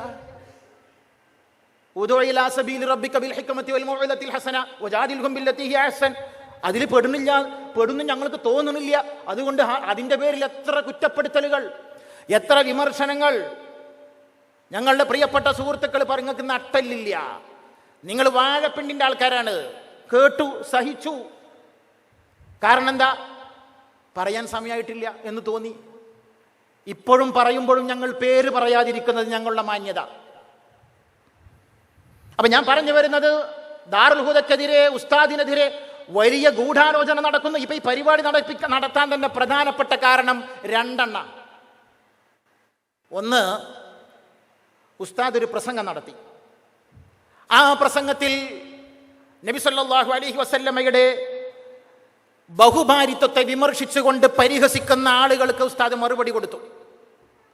ശൈശവ വിവാഹവുമായി ബന്ധപ്പെട്ട വിഷയത്തിൽ പ്രവാചകന്റെ ജീവിതത്തിലെ ആയിഷ ബീവി റളിയല്ലാഹു തആല അൻഹയുമായുള്ള ബന്ധപ്പെട്ട വിഷയത്തിൽ ഉസ്താദ് ഒരു മറുപടി കൊടുത്തു. അതിന്റെ കോണ്ടെക്സ്റ്റ് അതാണ്. പ്രവാചക വിമർശകർക്ക് മറുപടി കൊടുക്കുക. ആ മറുപടിയിൽ നിന്ന് ഒരു ഭാഗം എടുത്തുകൊണ്ട് പത്രക്കാർ അത് വലിയ വിവാദമാക്കി. ഞാനിവിടെ സാന്ദർഭികമായി സൂചിപ്പിക്കുകയാണ്. പത്രപ്രവർത്തകന്മാർ ഇവിടെയുണ്ട്, ചാനലിൻ്റെ ആളുകൾ, നിങ്ങളൊരല്പം മാന്യത കാണിക്കണം. പത്രധർമ്മം എന്ന് പറഞ്ഞൊരു സാധനമൊക്കെ ഉണ്ടല്ലോ. ഉത്തരവാദിത്തപ്പെട്ട വിഷയങ്ങളിൽ അഭിപ്രായം രേഖപ്പെടുത്തുന്ന ആളുകളുടെ പരാമർശങ്ങൾ പത്രങ്ങളിലും ചാനലുകളിലും കൊടുക്കുമ്പോൾ ഒരു സാമാന്യ മര്യാദ കാണിക്കണ്ടേ? ആ വ്യക്തിയോട് ചോദിക്കാമല്ലോ, നിങ്ങൾ എന്ത് സാധനപത്ര ഇത് പറഞ്ഞത് എന്ന്, നിങ്ങളത് പറഞ്ഞതിൻ്റെ ഉദ്ദേശം എന്താണ് എന്ന്. അത് നിങ്ങൾക്ക് വേണ്ടപ്പെട്ടവർ പറയുമ്പോൾ നിങ്ങൾ ചെയ്യാറുണ്ടല്ലോ. ഉസ്താദിന്റെ കാര്യത്തിൽ അത് ചെയ്യേണ്ടിയിരുന്നു, അത് ചെയ്തില്ല. തങ്ങൾക്ക് കിട്ടിയ വാർത്ത വെച്ച ഒരു വാർത്ത പൊടിപ്പിൻ തുങ്കലും വെച്ച് കൊടുത്തു. ചില ആളുകൾ പറഞ്ഞെന്താ അറിയോ, ഞാൻ ആ പത്രത്തിന്റെ പേരൊന്നും പറയാൻ ആഗ്രഹിക്കുന്നില്ല. ഒരു പത്രത്തിൽ വലിയ അറിയപ്പെട്ട പത്രപ്രവർത്തകനാണ്, എന്ത് ധാർമ്മിക ബോധമാണ് അവർക്കെന്ന് എനിക്കറിയില്ല. അയാൾ പറഞ്ഞു, ഇവിടുത്തെ മൗലികവാദികളായിട്ടുള്ള പണ്ഡിതന്മാർക്ക് ബഹുഭാരിത്വം അനുവദിച്ച് കിട്ടണം, അതിനു വേണ്ടിയാണ് അവരത് പറയുന്നത് എന്ന്. അങ്ങനത്തെ ഒരു വിഷയം അവിടെ വന്നിട്ടില്ല. മറ്റൊന്ന്, സർക്കാർ വിവാഹപ്രായം ഉയർത്താൻ ഉദ്ദേശിക്കുന്നതിനെതിരെ വിവാഹപ്രായം കുറക്കാൻ വേണ്ടി പറയാണെന്ന് പറഞ്ഞു. സത്യത്തിൽ അങ്ങനെ ഒരു ഉദ്ദേശം ഉസ്താദിന് ഉണ്ടായിരുന്നില്ല. അവിടെ ഉസ്താദ് പ്രവാചകനെ വിമർശിക്കുന്നവർക്കൊരു മറുപടി കൊടുത്തതാ. ആ കൊടുത്ത സന്ദർഭത്തിൽ ഏറ്റവും മാന്യമായ ഭാഷ ഉപയോഗിച്ചുകൊണ്ട് തന്നെ ഉസ്താദ് പറഞ്ഞു, ഒരാളുടെയും പേര് പറഞ്ഞില്ല. പറയപ്പെട്ട ഒരു പേര് ശൈശവുമായി ബന്ധപ്പെട്ട വിഷയത്തിലാ. ഇതൊക്കെ കൂടി കൂട്ടിക്കുഴക്കാണ് ആൾക്കാർ. ശൈശവ വിവാഹവുമായി ബന്ധപ്പെട്ട വിഷയത്തിൽ കേരളത്തിലെ ഒരു സമാദരണീയനായ രാഷ്ട്രീയ നേതാവിന്റെ മാതാവിന്റെ വിവാഹപ്രായവുമായി ബന്ധപ്പെട്ട ഒരു പരാമർശം നടത്തി. സത്യത്തിൽ ഉസ്താദ് അതിനുശേഷം പറഞ്ഞു, അതൊരു പ്രശ്നമായിട്ട് നമുക്ക് തോന്നാൻ പാടില്ല. അതിന്റെ പേരിൽ അദ്ദേഹത്തിന്റെ മാതാവിനെയും പിതാവിനെയും വിമർശിക്കാൻ പാടില്ല. എത്ര മാന്യമായിട്ടാണ് ഉസ്താദ് അത് പറഞ്ഞത്. രണ്ടാമത് ഉസ്താദ് പറഞ്ഞു, ബഹുഭാരിത്വവുമായി ബന്ധപ്പെട്ട വിഷയത്തിൽ പ്രവാചകനെ വിമർശിക്കുന്ന സമൂഹത്തിലെ പലരും ഒരു വൈഫ് ഇൻചാർജ് പരാമർശമായിട്ട് ബന്ധപ്പെട്ടിട്ട് അതിന് ഉദ്ദേശം ഇത്രയേ ഉള്ളൂ, പരസ്ത്രീ ബന്ധം കാത്തു സൂക്ഷിക്കുന്നവരാണ് എന്ന്. സമൂഹത്തിലെ ഒരു അസാൻമാർഗിക പ്രവർത്തനവും അതോടൊപ്പം ഈ സമൂഹത്തിൽ പ്രവാചക വിമർശകരുടെ കാപട്യവും തുറന്നു കാണിക്കലായിരുന്നു ഉസ്താദിന്റെ ലക്ഷ്യം. അത് ഉസ്താദ് നിർവഹിക്കുകയും ചെയ്തു. പത്രക്കാർ പെട്ടുപോയി. എന്താ കാരണം? പിന്നെയാണ് ഇതിൻ്റെ ഫുള്ള് പ്രസംഗമൊക്കെ വന്ന് വിശദീകരണങ്ങളൊക്കെ വന്നപ്പോഴാണ് മനസ്സിലായത് ഇത് ഞങ്ങൾക്ക് അയച്ചു തന്നിട്ടുള്ള ഷജറുകൾ പറ്റിച്ച പണിയാണല്ലോ എന്ന്. ഫുള്ള് പ്രസംഗം കേട്ട് നോക്കുമ്പോൾ കോണ്ടെക്സ്റ്റ് അവർക്ക് മനസ്സിലായി. അവർ ദാറുൽ ഹുദയിൽ വന്ന് അടുത്ത പത്രസമ്മേളനത്തിൽ ഉസ്താദുമായി സംസാരിച്ചപ്പോൾ ഉസ്താദ് ഓരോ കാര്യങ്ങളും ചോദിച്ചു. അപ്പൊ അവര് പറഞ്ഞു ഞങ്ങൾക്കത് അറിയില്ലായിരുന്നു. അപ്പൊ ഉസ്താദ് പറഞ്ഞു വൈദാ ജാഅകും ഫാസിഖും ബിനബഇൻ ഫതബയ്യനൂ. ഏതെങ്കിലുമൊക്കെ ഒരു തമ്മാടി, ഖുർആനാ പറഞ്ഞത്, നല്ല ഫിറ്റ് അവർക്ക്. ഏതെങ്കിലുമൊക്കെ ഒരു തമ്മാടി നിങ്ങളുടെ അടുത്ത് വന്നിട്ട് എന്തെങ്കിലുമൊക്കെ ഒരു വാർത്ത പറഞ്ഞവന്ന് അന്വേഷിക്കണ്ടേ? ഫതബയ്യനൂ, അന്വേഷിക്കണ്ടേ? അത് പത്രധർമ്മമാണല്ലോ, അത് ചെയ്യണം, നിങ്ങൾ ചെയ്തില്ലോ എന്ന് പറഞ്ഞപ്പോൾ അവർ മറുപടി എന്താ അറിയോ? ആ മറുപടിയാണ് ഇങ്ങനെ ഒരു പരിപാടി സംഘടിപ്പിക്കാൻ ഞങ്ങളെ പ്രേരിപ്പിച്ചത്. എന്താണ് മറുപടി അറിയോ? നിങ്ങളുടെ ഭാഗത്ത് നിന്ന് ഞങ്ങൾക്ക് അയച്ചു തന്നത് ഇത്രയേ ഉണ്ടായിരുന്നുള്ളൂ എന്ന് പറഞ്ഞാൽ ഉസ്താദിന്റെ പ്രസംഗം കൃത്യമായി കട്ട് ചെയ്ത് എഡിറ്റ് ചെയ്ത് സൗകര്യപൂർവം ഇവരെ പ്രകോപിപ്പിച്ച്, കേരളത്തിലെ രാഷ്ട്രീയക്കാരെ പ്രകോപിപ്പിച്ച്, മന്ത്രിമാരെ പ്രകോപിപ്പിച്ച്, MLA-മാരെ പ്രകോപിപ്പിച്ച് ഉസ്താദിനെ എതിരാക്കണം. അതിൽ കുറേ സാധുക്കൾ വീണു വയ്ക്കണം. പത്രക്കാർ മാത്രമല്ല, കുറേ MLA-മാർ വീണു. എല്ലാവരും, കാരണം ഉസ്താദ് അങ്ങനെ പറഞ്ഞു എന്ന് കരുതി. അപ്പൊ ഞാൻ പറഞ്ഞു, ഒന്നാമത്തെ കാരണം ഇതാണ്. നിങ്ങൾ മനസ്സിലാക്കൂ പ്രിയപ്പെട്ടവരെ, പ്രവാചക വിമർശകർക്ക് ഉസ്താദ് കൊടുത്ത മറുപടിയെ വളരെ മോശമായി മുസ്ലിം വിരുദ്ധർക്കും പ്രവാചകന്റെ വിമർശകർക്കും കയ്യിലേക്ക് ഒരായുധമാക്കി ഇട്ടുകൊടുക്കുന്നത് ഏത് ഇസ്ലാമിന്റെ മാനദണ്ഡപ്രകാരം നിങ്ങൾക്ക് ന്യായീകരിക്കാൻ കഴിയും? ബോധപൂർവമായ ഒരു ഗൂഢാലോചന അവിടെ നടന്നില്ലേ? ഈ വിഷയം വിവാദമാക്കിയത് മുഴുവനും ഈ ഗൂഢാലോചനക്കാരാണ്. ഞങ്ങൾക്കറിയാം ആരാണ് പത്രക്കാർക്ക് ഇത് അയച്ചു കൊടുത്തത് എന്ന്. ഇൻഷാ അല്ലാഹ് ഇത് ആദ്യത്തെ ഒരു പരിപാടിയാണല്ലോ, ഇതുകൊണ്ട് അവസാനിക്കട്ടെ എന്ന് ആഗ്രഹിക്കുകയാണ്. അല്ലെങ്കിൽ നമുക്കത് പറയേണ്ടി വരും. അല്ലാഹ് തൗഫീഖ് നൽകാതിരിക്കട്ടെ എന്ന് എൻ്റെ ദുആ. കാരണം ഇതിന് നമുക്ക് താല്പര്യം, നമുക്ക് വേറെ പണിയുണ്ട് കുറേ. പണ്ട് സാദിഖ് അലി ശിഹാബ് തങ്ങൾ പറഞ്ഞു ഞങ്ങൾക്ക് വേറെ പണിയുണ്ട്. അതിൻ്റെ ഇടയിൽ ഇല്ലാത്ത സമയം ഉണ്ടാക്കി വന്നതാ. വേറെ കുറേ പണികളുണ്ട്. അപ്പം അതുകൊണ്ട് ഇത് ബോധപൂർവം എത്ര ഗുരുതരമായ ഒരു തെറ്റാ ചെയ്യുന്നത്. ഒരു മനുഷ്യൻ പറയാത്തത് പറഞ്ഞു എന്ന് ഇസ്ലാമിന്റെ ശത്രുക്കൾക്ക് പറഞ്ഞു കൊടുക്കുക. ഒരു പണ്ഡിതൻ അദ്ദേഹത്തിന്റെ ദൗത്യം നിർവഹിക്കുമ്പോൾ കൂടെ നിൽക്കേണ്ടവർ, സപ്പോർട്ട് കൊടുക്കേണ്ടവർ, പിന്തുണക്കേണ്ടവർ, അതിന് പ്രചാരം കൊടുക്കേണ്ടവർ, അദ്ദേഹത്തെ സംരക്ഷിക്കേണ്ടവർ തന്നെ ഈ രീതിയിൽ ശത്രുക്കൾക്ക് വളം വെച്ചു കൊടുക്കുന്ന രീതിയിൽ അത് കട്ട് ചെയ്ത് അയച്ചു കൊടുത്തു. ഒന്ന്. ഇനി ഞാൻ പറയുന്നത് ജീവിതത്തിൽ പറയാൻ ഒരിക്കലും അവസരമുണ്ടാകരുതേ എന്നാഗ്രഹിച്ചൊരു കാര്യമാണ്. ഈ പരിപാടി സംഘടിപ്പിക്കാൻ രണ്ടാമത്തെ കാരണം, ഉസ്താദ് ചെയ്യാത്ത ഒരു തെറ്റ് ചെയ്തു എന്ന് ഇവിടെയുള്ള ഇസ്ലാമിന്റെ വിമർശകർ പ്രചരിപ്പിച്ചപ്പോൾ ഉത്തരവാദിത്തപ്പെട്ട സമസ്തയുടെ ഉന്നത സ്ഥാനീയരായ നേതാക്കളോട് പത്രക്കാർ വന്ന് അഭിപ്രായം ചോദിച്ചപ്പോൾ എന്ത് മറുപടി പറഞ്ഞു എന്ന് നിങ്ങൾ കേട്ടതാണ്. അത് സമസ്തയുടെ നയമല്ല. ഉസ്താദ് ചെയ്തത് ഇസ്ലാം വിമർശകർക്ക് മറുപടി കൊടുത്തു. അത് സമസ്തയുടെ നയമല്ല. ആരുടെയും സ്വകാര്യങ്ങളിലേക്ക് ഒളിഞ്ഞു നോക്കൽ ഞങ്ങളുടെ രീതിയല്ല. അടുത്ത മറുപടി, ഇത് പറയുന്നത് ചില്ലറക്കാരല്ല. ഞങ്ങൾക്ക് വിഷമമുണ്ട്. ഞങ്ങൾ പ്രതീക്ഷിച്ചത് എന്താണ്? ഞങ്ങൾ പ്രതീക്ഷിച്ചത് ഒന്നുകിൽ ഒരു മറുപടി പറയും. ഞാൻ ആ പ്രസംഗം വിശദമായിട്ട് കേട്ടിട്ടില്ല, അതുകൊണ്ട് കേട്ടിട്ട് മറുപടി പറയാം എന്ന് പറഞ്ഞാൽ മതിയല്ലോ. എല്ലാ കാര്യം ഇപ്പം എല്ലാവരും അറിഞ്ഞുകൊണ്ടൊന്നുമില്ലല്ലോ. അത് ചെയ്തില്ല. രണ്ടാമത് പറയേണ്ടത് എന്താ? ആ യാഥാർത്ഥ്യം പഠിച്ചിട്ട് പറയേണ്ടിയിരുന്നു. അപ്പൊ എന്താ മറുപടി പറയേണ്ടത്? അപ്പൊ പറയും ഇതാ, അത് ആ നിങ്ങൾ പറയുന്ന പോലെ ആ മനുഷ്യൻ പറഞ്ഞിട്ടില്ലല്ലോ, പിന്നെന്തിനാ നിങ്ങളതിൽ ബേജാറാവണത്? അദ്ദേഹം പ്രവാചക വിമർശകർക്ക് ഒരു മറുപടി എടുത്തല്ലേ. അദ്ദേഹം ആരുടെയും സ്വകാര്യ ജീവിതത്തിലേക്ക് കടന്നു പോയിട്ടില്ലല്ലോ. അദ്ദേഹം ജനറൽ ആയിട്ടല്ലേ പറഞ്ഞത്. ഇപ്പൊ ആകെ MLA MP-മാരുള്ളൂ. ഉദ്യോഗസ്ഥന്മാർ പറഞ്ഞിട്ടുണ്ട് ഉസ്താദ്. പൊതുസമൂഹത്തിൽ പ്രവാചക വിമർശനം നടത്തുന്ന പല ആളുകൾ, ഉദാഹരണം പറഞ്ഞു ഉദ്യോഗസ്ഥന്മാർ, ഇന്ത്യയിൽ മാത്രം ഏകദേശം 65 ലക്ഷം ഉദ്യോഗസ്ഥന്മാരുണ്ട്. സിവിൽ സർവീസ് ഉദ്യോഗസ്ഥന്മാർ ഏകദേശം 5000 IPS ഉദ്യോഗസ്ഥന്മാർ 6000, പോലീസുകാർ 20 ലക്ഷം ഉണ്ട്. അപ്പോൾ ഇത്രയും വലിയൊരു സമൂഹത്തിൽ കുറേ ആളുകൾക്ക് പരസ്ത്രീ ബന്ധമുണ്ട്, അവർ പ്രവാചകനെ വിമർശിക്കുകയും ചെയ്യും ബഹുഭാരിത്വത്തിൻ്റെ പേരിൽ. ഇത്ര പറഞ്ഞുള്ളൂ. അതിനെ വളച്ചൊടിച്ച് ഉസ്താദ് ആളുകളുടെ സ്വകാര്യ ജീവിതത്തിലേക്ക് ഒളിഞ്ഞു നോക്കി എന്ന് പറഞ്ഞു. എന്നിട്ട് അത് നമ്മുടെ നയമല്ല എന്ന് പറഞ്ഞ് ഉസ്താദിനെ തള്ളി. ഞങ്ങൾക്ക് വിഷമമുണ്ട്, ഇത് ഞങ്ങൾ പ്രതീക്ഷിക്കുന്നില്ല. ഇത്തരം രീതിയിലുള്ളൊരു സമീപനമല്ല സൂക്ഷ്മാലുക്കളായ ഉന്നത സ്ഥാനീയരിൽ നിന്ന് ഞങ്ങൾ ആഗ്രഹിക്കുന്നത്. പ്രിയപ്പെട്ടവരെ, അതുകൊണ്ട് എന്താ സംഭവിച്ചത്? അതുകൊണ്ട് പൊതുസമൂഹത്തിലെ അനേകം ആളുകൾ മനസ്സിലാക്കി, ശരിയാണ്, ഉസ്താദ് അങ്ങനെ പറഞ്ഞിട്ടുണ്ടാവും. കാരണം അത്രയും വലിയ ഉന്നത സ്ഥാനത്തിരിക്കുന്ന ആളുകളാണ് ഇത് പറയുന്നത്. അല്ലെങ്കിലും ഉസ്താദിനോട് എന്തോ ഒരു പ്രത്യേകമായ സമീപനം.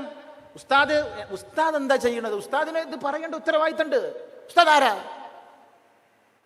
1972 ഇന്ന് ഉസ്താദിനെ വിമർശിക്കുന്നവർ നേതാക്കളായി കൊണ്ടു നടക്കുന്ന ഏറ്റവും ഉന്നത സ്ഥാനത്തിരിക്കുന്ന ആളുകൾ വരെ സമസ്ത കേരള ജംഇയ്യത്തുൽ ഉലമയ്ക്ക് വേണ്ടി പ്രവർത്തിക്കുന്നതിന്റെ എത്രയോ പതിറ്റാണ്ടുകൾക്ക് മുമ്പ് സമസ്തയുടെ സമ്മേളനത്തിന്റെ ഓഫീസ് സെക്രട്ടറിയായി 22ാമത്തെ വയസ്സിൽ ദർസിൽ പഠിക്കുന്ന സമയത്ത് സമസ്തയുടെ അന്നത്തെ മഹാരഥന്മാരായ ആലിമീങ്ങൾ വിശ്വസിച്ചേൽപ്പിച്ച ഒരു ചെറുപ്പക്കാരനായ ദർസ് വിദ്യാർത്ഥിയിൽ നിന്ന് തുടങ്ങി 50 വർഷം ഇന്ന് പൂർത്തിയാകുമ്പോ ഉസ്താദ് ഇവിടെ എത്തി നിൽക്കുന്നു എന്ന് നിങ്ങൾ മനസ്സിലാക്കണം.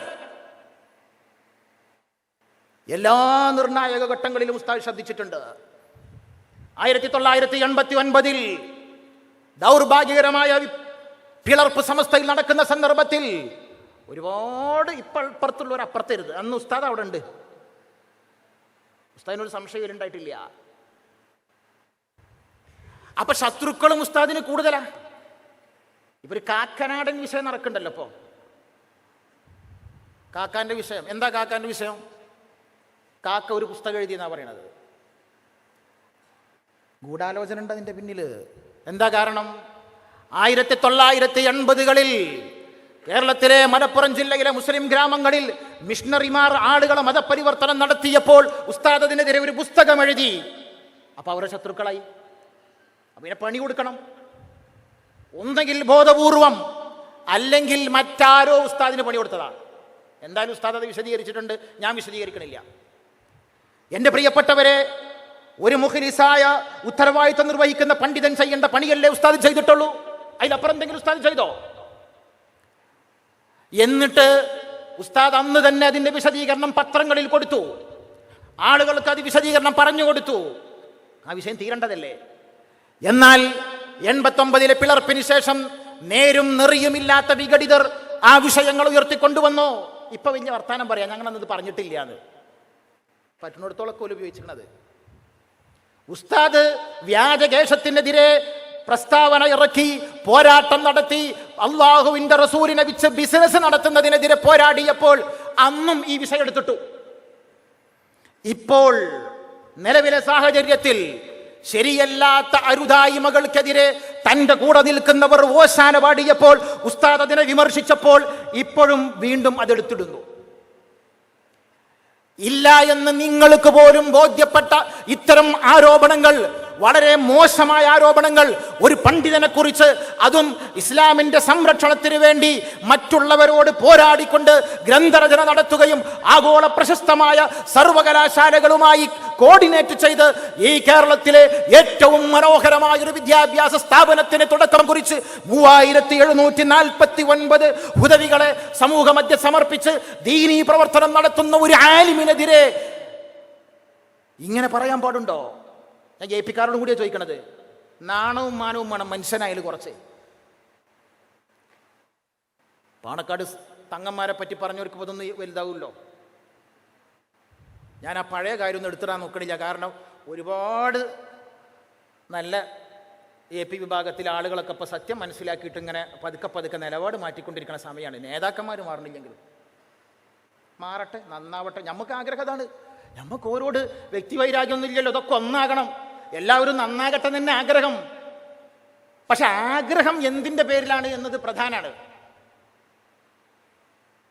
ഞങ്ങൾക്ക് അങ്ങനെ സമൂഹം ഒന്നിക്കുന്നതിന് വിയോജിപ്പൊന്നുള്ള ആൾക്കാരല്ല. പക്ഷെ പ്രശ്നം കുറേ ഉണ്ട്. ആ പ്രശ്നങ്ങൾ അഡ്രസ്സ് ചെയ്യപ്പെടണം. വ്യാജമുടി, അങ്ങനെ തുടങ്ങി കുറേ കാര്യങ്ങളുണ്ട്. അതൊക്കെ ഒന്ന് തീരുമാനമാവണം, അത്രേ ഉള്ളൂ. അത് തീരുമാനമാകാതെ പിന്നെ യോജിപ്പ് ഉണ്ട്, അത് യോജിപ്പുണ്ട്, അത് അണികളൊക്കെ കൂടി വന്ന് ചേരലാണ്.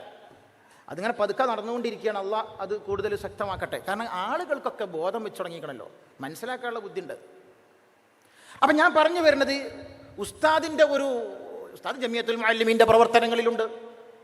മഹാനായ KT മാനു മുസ്ലിയാർ ജമിയത്തുൽ മുഅല്ലിമീൻ്റെ പരിപാടി നടന്നുകൊണ്ടിരിക്കുമ്പോൾ കോഴിക്കോട് കടപ്പുറത്ത് വെച്ച് അള്ളാഹുവിൻ്റെ വിളിക്കുത്തരം നൽകി. അദ്ദേഹം അവിടെ നിന്ന് കടന്നു പോകുമ്പോൾ ഉസ്താദാണ് ആ പരിപാടിയിൽ സ്വാഗതം പറഞ്ഞുകൊണ്ട് പ്രസംഗിച്ചത്. കേരളീയ മുസ്ലിം സമൂഹത്തിന് വലിയ സംഭാവനകൾ നൽകിയ ഒരു മഹാപണ്ഡിതൻ. ഞാനത് വിശദീകരിക്കല്ല. അപ്പൊ പ്രിയപ്പെട്ടവരെ, ആ ഉസ്താദിന് നൽകേണ്ട രീതിയിൽ ഉസ്താദ് സത്യം പറയും. അതിന്ന് മാറ്റിർത്ത വലിയ പ്രയാസ. ഉസ്താദിന് ബോധ്യപ്പെട്ട കാര്യം ഉസ്താദ് പറയും. അങ്ങനെ തന്നെയല്ലേ ഒരു മനുഷ്യൻ, ഇപ്പം ഞാനാണെങ്കിലും ആരാണെങ്കിലും നമ്മളെന്താ ചെയ്യേണ്ടത്? നമുക്ക് ഖുർആനും ഹദീസും അതൊക്കെ അടിസ്ഥാനത്തിൽ നമ്മൾ പഠിച്ചു മനസ്സിലാക്കിയ നമ്മുടെ യുക്തി അനുസരിച്ച് ചിന്തിച്ചാൽ ശരിയെന്ന് തോന്നുന്ന ഒരു പക്ഷം ഉണ്ടാവും, അതിൻ്റെ കൂടെ നിൽക്കും. അതൊന്നും നിങ്ങൾ ആലോചിക്കണ്ട, ഞങ്ങൾ പറഞ്ഞ് നിങ്ങൾ കേൾക്കണം. അതിന് എന്തായാലും ഉസ്താദിനെ കിട്ടൂല, ഉസ്താദിന്റെ കുട്ടികളെ ഞങ്ങളും കിട്ടൂല. അതിൻ്റെ പേരിൽ വരുന്നതൊക്കെ വരും, സഹിക്കാൻ ഞങ്ങൾ തയ്യാറാ. അപ്പം എനിക്കറിയാം നാളെ മുതൽ നിങ്ങൾ എന്നെ എയറിൽ കയറ്റും. ഒരുങ്ങി വന്നിക്കണത്. ഞാൻ എൻ്റെ കൂട്ടുകാരോട് ഈ പരിപാടി പറഞ്ഞപ്പോൾ ഓരോനോട് പറഞ്ഞു, എന്തിനീ പണിക്കട? ഞാൻ പറഞ്ഞു, ഞാനൊരു പാപിയാണ്, സ്വർഗത്ത് കിടക്കുമെന്നൊക്കെ എനിക്കൊരു ബേജാറുണ്ട്. അപ്പം ഇങ്ങനെ ഒരു പരിപാടിയിലൊക്കെ പങ്കെടുത്ത് കുറച്ച് കാര്യമൊക്കെ പറഞ്ഞാൽ ബാക്കി ഷജറുകളുടെ ഏറ്റവും ഇന്ത്യൻ തള്ളി സ്വർഗത്ത് ആക്കി തരും. അപ്പം നിങ്ങൾ പറയണം, അതിനു വേണ്ടി തന്നെയാണ് നമ്മളിവിടെ വന്നത്. അങ്ങനെ നിങ്ങൾ എന്തെങ്കിലും പറഞ്ഞു വെച്ച് ഇപ്പണി നിർത്തും നിങ്ങൾ ആരും മനസ്സിലാക്കണ്ട. ആദ്യം ഇറങ്ങിയിട്ടുണ്ട്, ഇത് കയറുമ്പോഴത്തേനൊരു തീരുമാനം ഉണ്ടാക്കും. അതിപ്പം നമ്മൾ ഇങ്ങനെയൊക്കെ പറയണത് അൽഹംദുലില്ലാഹ് അള്ളാഹുവിൻ്റെ അനുഗ്രഹം കൊണ്ട് ഇത്ര മതി എന്ന് കരുതിയിട്ടാണ്. അതുകൊണ്ട് ഞാൻ ദീർഘിപ്പിക്കല്ല, ഇനി 2 പ്രഭാഷണങ്ങൾ വരാതിരിക്കുന്നുണ്ട്. പ്രിയപ്പെട്ടവരെ, ദാറുൽ ഹുദ ഇസ്ലാമിക് അക്കാദമി ഉസ്താദിനൊക്കെ സ്വീകരിക്കുന്ന നിലപാടുകളുടെ പക്ഷമുണ്ട്, ഞങ്ങൾക്ക് കൃത്യമായ പക്ഷമുണ്ട്. അത് ഞങ്ങൾ മനസ്സിലാക്കിയ ശരികളാണ് എന്ന് മാത്രമല്ല, ഞാൻ ഇപ്പം സമസ്തയായത് എങ്ങനെ? ഞാൻ 1992 ദാറുൽ ഹുദയിൽ വന്നതാ. വരുന്ന സമയത്ത് ആരാ സമസ്ത ജമിയത്തുൽ ഉലമയുടെ പ്രസിഡന്റ്? കണ്ണിയത്ത് അഹമ്മദ് മുസ്ലിയാർ. അതീവ സൂക്ഷ്മാരു. അദ്ദേഹത്തെക്കാൾ വലിയ ഒരു സൂക്ഷ്മജ്ഞാനിയെ ഞാൻ അന്ന് കണ്ടിട്ടില്ല. ആരാ ജനറൽ സെക്രട്ടറി? ബഹുമാന്യനായ ഷംസുൽ ഉലമ അബൂബക്കർ മുസ്ലിയാർ, സർവകലാ വല്ലഭനായ ഒരു മഹാപണ്ഡിത ശിരോമണി. ആ 2 മഹത്തുക്കളെ കണ്ട് സമസ്തയിൽ കൂടിയവരാണല്ലോ നമ്മളെല്ലാവരും. അപ്പൊ അങ്ങനെ തുടർന്ന് പോകുന്നു, അൽഹംദുലില്ലാഹ്. പിന്നെ വന്ന മഹാരഥന്മാരൊക്കെ ആ രീതിയിൽ തന്നെയായിരുന്നു. അപ്പൊ ആ സൂക്ഷ്മത വളരെ പ്രധാന. ജനങ്ങൾക്കത് ബോധ്യപ്പെട്ടതിന്റെ അടിസ്ഥാനത്തിൽ ഈ ബോധ്യപ്പെടലൊരു വിഷയമാണ്. ബോധ്യപ്പെടണ്ടേ? ബോധ്യപ്പെടാതെ എങ്ങനെ? എന്തിനാ അള്ളാഹുവിന്റെ പ്രവാചകന്മാർക്ക് അല്ലാഹു മുഅ്ജിസത്ത് കൊടുത്തത്? ജനങ്ങൾക്കിത് ബോധ്യപ്പെടാന്. ബോധ്യപ്പെടണം. ഞാൻ പറയും കണ്ട് കേൾക്കണം എന്ന് പറഞ്ഞാല് വേറെ ആള് നോക്കണം. ഞങ്ങൾക്ക് ബോധ്യപ്പെടണം. ഏതടിസ്ഥാനത്തിൽ ബോധ്യപ്പെടണം? ഖുർആനിന്റെ അടിസ്ഥാനത്തിൽ ബോധ്യപ്പെടണം, ഹദീസിന്റെ അടിസ്ഥാനത്തിൽ ബോധ്യപ്പെടണം, മദ്ഹബിന്റെ ഇമാമുകൾ പഠിപ്പിച്ച അടിസ്ഥാനത്തിൽ ബോധ്യപ്പെടണം. പച്ച നുണണ്ട് എഴുതി വിടുക, ഓരോ മനുഷ്യന്മാരെ കുറിച്ചിട്ട് ആരോപണങ്ങൾ ഉന്നയിക്കുക, ഒരടിസ്ഥാനവും ഇല്ലാതിരിക്കുക, എന്നിട്ട് നിങ്ങളത് വിശ്വസിക്കണം എന്നും പറയാം. അപ്പൊ സ്വാഭാവികമായിട്ടും ആ വിഷയത്തിൽ ഇതൊക്കെ എന്തിനാ നമ്മൾ പറയേണ്ടി വരുന്നത്? നമ്മൾ ഇങ്ങനൊക്കെ ഒരു പ്രശ്നം ഉണ്ടാകുമ്പോൾ എങ്ങനെങ്കിലും ഇതൊക്കെ ഒന്ന് പരിഹരിച്ചു പോട്ടെ എന്ന് കരുതിയിരിക്കരുന്നു. അപ്പൊ ഞാൻ പറഞ്ഞു വരുന്നത്, ഉസ്താദിനെ തള്ളിപ്പറയാൻ യാതൊരു മടിയും ഈ ഉത്തരവാദിത്തപ്പെട്ട ആളുകൾക്കില്ല. എന്നാൽ അപ്പുറത്തോ വളരെ കൃത്യമായ ഗുരുതരമായ തെറ്റുകൾ നടത്തുന്ന ആളുകൾക്ക് ഒരു നടപടിയില്ല. ഇത് കാണുമ്പോൾ നമ്മൾ എന്താ മനസ്സിലാക്കുക? നമുക്ക് ബോധ്യപ്പെടണ്ടേ? എന്തോ ഒരു പ്രശ്നമുണ്ട് എന്ന് നമുക്ക് തോന്നൂലേ? മനുഷ്യന്മാരല്ലേ നമ്മളും. ഈ പറയുന്ന ജമ്മുൽ ജവാമിയും തോഫയൊക്കെ ഓതി വന്ന ആൾക്കാരാണല്ലോ. അപ്പൊ സ്വാഭാവികമായിട്ടും നമുക്കത് ബോധ്യപ്പെടുന്നത് ഇതെന്തോ പ്രശ്നമുണ്ട് നമുക്ക് തോന്നുക. ഒരു ഭാഗത്ത് ഉസ്താദ് ദീൻ പറയുന്നു, ദീൻ പറഞ്ഞത് ഒരിക്കലും പറയാത്ത കാര്യങ്ങൾ ഉസ്താദിന്റെ മേൽ അടിച്ചേൽപ്പിച്ചിട്ട് അത് തള്ളിക്കളയാ. മറ്റൊരു ഭാഗത്ത് സമസ്ത ജമിയത്തുൽ ഉലമയുടെ മുശാവറ നടക്കുമ്പോൾ അവിടെ ഇരിക്കുന്ന മുശാവറ മെമ്പർമാരെ നോക്കിയിട്ട് നിങ്ങളൊക്കെ കള്ളന്മാരാണ് എന്ന് പറഞ്ഞ ആൾക്ക് പട്ടും പുടവയും, അവർക്ക് വലിയ സ്വീകരണം, അതിലൊരു കുഴപ്പമില്ല. പരസ്യമായി മുഖലിസീങ്ങളായ പണ്ഡിതന്മാരുടെ പിതാക്കന്മാരെ അവഹേളിക്കുക. നല്ല ഭാഷ പറഞ്ഞതാണ് ഞാൻ, നിങ്ങൾക്കൊക്കെ മനസ്സിലായല്ലോ. അതിന് ഒരു കുഴപ്പമില്ല. അങ്ങനത്തെവർക്ക് സ്വസ്ഥം സുന്ദരം സ്വൈരം. അന്യമതസ്ഥരുടെ ദൈവങ്ങളെ ആക്ഷേപിക്കാൻ പാടില്ല. വലാ തസുബ്ബുല്ലദീന യദ്ഊന മിൻ ദൂനില്ലാ, ഖുർആൻ പറഞ്ഞു. അങ്ങനെ പരിശുദ്ധ ഖുർആൻ പറഞ്ഞത് തീർത്തും വിരുദ്ധമായ രീതിയിൽ, അതിമോശമായി, ഒരിക്കലും ഒരു മനുഷ്യന് മുമ്പിൽ പോലും പറയാൻ പറ്റാത്ത രീതിയിൽ തലയിൽ കെട്ടുകെട്ടി സമസ്തയുടെ ഉത്തരവാദിത്തപ്പെട്ട ഭാരവാഹികൾ വരെ പരസ്യമായി വിമർശിക്കുക. ഒരു കുഴപ്പമില്ല, ഒരു നടപടിയില്ല. ഇത് കാണുമ്പോൾ നമ്മൾ എന്ത് മനസ്സിലാക്കും? ഇത് ഞങ്ങൾക്ക് ഉൾക്കൊള്ളാൻ കഴിയുന്നില്ല. അപ്പൊ എന്തോ കുഴപ്പമുണ്ട്. ആ കുഴപ്പം മാറണം എന്നൊരാഗ്രഹം ഞങ്ങൾക്കുള്ളൂ. അത് മാറാൻ വേണ്ടിയിട്ട് നമ്മളെല്ലാവരും ഒരുമിച്ച് നിൽക്കണം. പിന്നെ ഇപ്പം നമ്മളെ കുറിച്ചുള്ള വലിയ പരാതി എന്താണെന്നറിയോ? ഞങ്ങൾ പാണക്കാട്ടെ ഒരാളാണ്. അത് ശരിയാണ്, ഞങ്ങൾ പാണക്കാട്ടെ ഒരാളാണ്. ഞങ്ങൾക്കത് ഒഴിവാക്കാൻ പറ്റൂല. എന്താ കാരണം? മഹാനായ കണ്ണിയത്ത് ഉസ്താദ് മുതൽ, ഷംസുൽ ഉലമ മുതൽ, സയ്യിദ് ഹൈദ്രോസ് മുസ്ലിയാർ മുതൽ, എം ബഷീർ മുസ്ലിയാർ മുതൽ, മഹാനായ ചമ്മുക്കൻ കുഞ്ഞാപ്പ് ഹാജി മുതൽ മഹാരഥന്മാരായ ആലിമീങ്ങളെയും ഉമറാക്കളെയും കണ്ടു വളർന്നവരാണ് ഞങ്ങൾ. ഞങ്ങൾക്കതേ കഴിയൂ. മുസ്ലിം സമൂഹത്തിനൊരു പൊതു നേതൃത്വം ഉണ്ടെങ്കിൽ കുറെ നൂറ്റാണ്ടായി അത് പാണക്കാട് കൊടപ്പനക്കൽ തറവാട്ടിലും ആ മഹാനായ PMS പൂക്കോയ തങ്ങളുടെ മക്കളിലുമാണ്. ഞങ്ങൾ ഉറച്ചു തന്നെ സാദിഖ് അലി ശിഹാബ് തങ്ങളുടെ പിന്നിൽ പാറ പോലെ നിൽക്കും. ഒരു സംശയമാർക്ക് വേണ്ട. അതിന്റെ പേരിൽ വിമർശിച്ചോളൂ, അതിന്റെ പേരിൽ പരിഹസിച്ചോളൂ, അതിന്റെ പേരിൽ ഞങ്ങൾക്കെതിരെ നിങ്ങൾ എന്തൊക്കെ വാർത്തകളിൽ എഴുതി വിട്ടാലും അത് പൂമാലകളെ പോലെ ഞങ്ങൾ സ്വീകരിക്കും. എന്താ കാരണം? കേരളീയ മുസ്ലിം ഉമ്മത്തിന് അഭിമാനം ഉണ്ടാക്കി കൊടുത്തത് അവരാ. അവരുടെ കീഴിൽ നിൽക്കാനാ ഞങ്ങളെ പഠിപ്പിച്ചിട്ടുള്ളത് ഞങ്ങളുടെ ആലിമീങ്ങൾ. ചെമ്മുക്കം കുഞ്ഞാപ്പുവാജിൻ പൈസ തന്നിട്ടാണ് ഞങ്ങൾ വളർന്നു വന്നത്. അദ്ദേഹം പാണക്കാട് വീട്ടിലിരിക്കുമ്പോൾ കാസർഗോഡ് ഭാഗത്തു നിന്ന് കുറച്ച് ആളുകൾ വന്നു.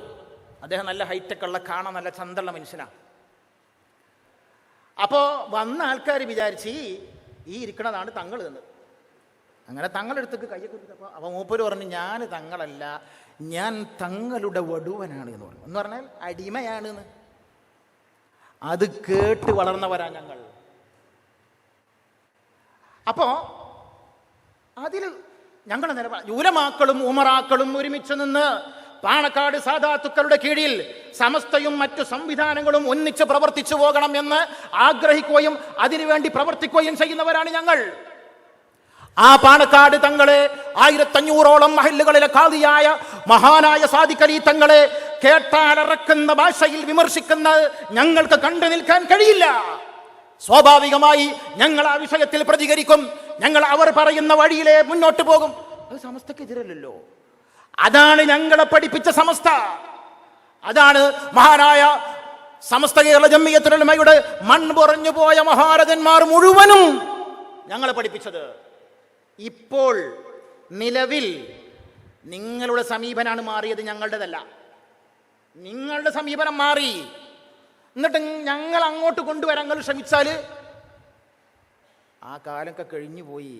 ഞാൻ പറഞ്ഞല്ലോ, മഹാനായ അബൂബക്കർ സിദ്ദീഖ് റളിയല്ലാഹു തആല അൻഹു ഇസ്ലാമിക ഖിലാഫത്ത് ഏറ്റെടുത്തപ്പോൾ അദ്ദേഹത്തിൻ്റെ ഒരു പ്രസംഗമുണ്ട്. ഞാൻ എൻ്റെ നാട്ടിലുള്ള ആളുകളോടൊക്കെ അത് എപ്പോഴും പറയാറുണ്ട്. എന്തിനാണെന്ന് വെച്ചാൽ ആ പ്രസംഗം ഏറെ പ്രസക്തമാണ്. എന്താണ് ആ പ്രസംഗം? ഞാൻ യാ അയ്യുഹന്നാസ് ഖദ് വല്ലീതു അലൈക്കും, ജനങ്ങളെ ഞാൻ നിങ്ങൾക്ക് മേൽ അധികാരം സ്ഥാപിക്കപ്പെട്ടവരാണ്. വലസ്തു ബിഖൈരിക്കും, ഞാനല്ല നിങ്ങളുടെ കൂട്ടത്തിൽ ഉത്തമൻ.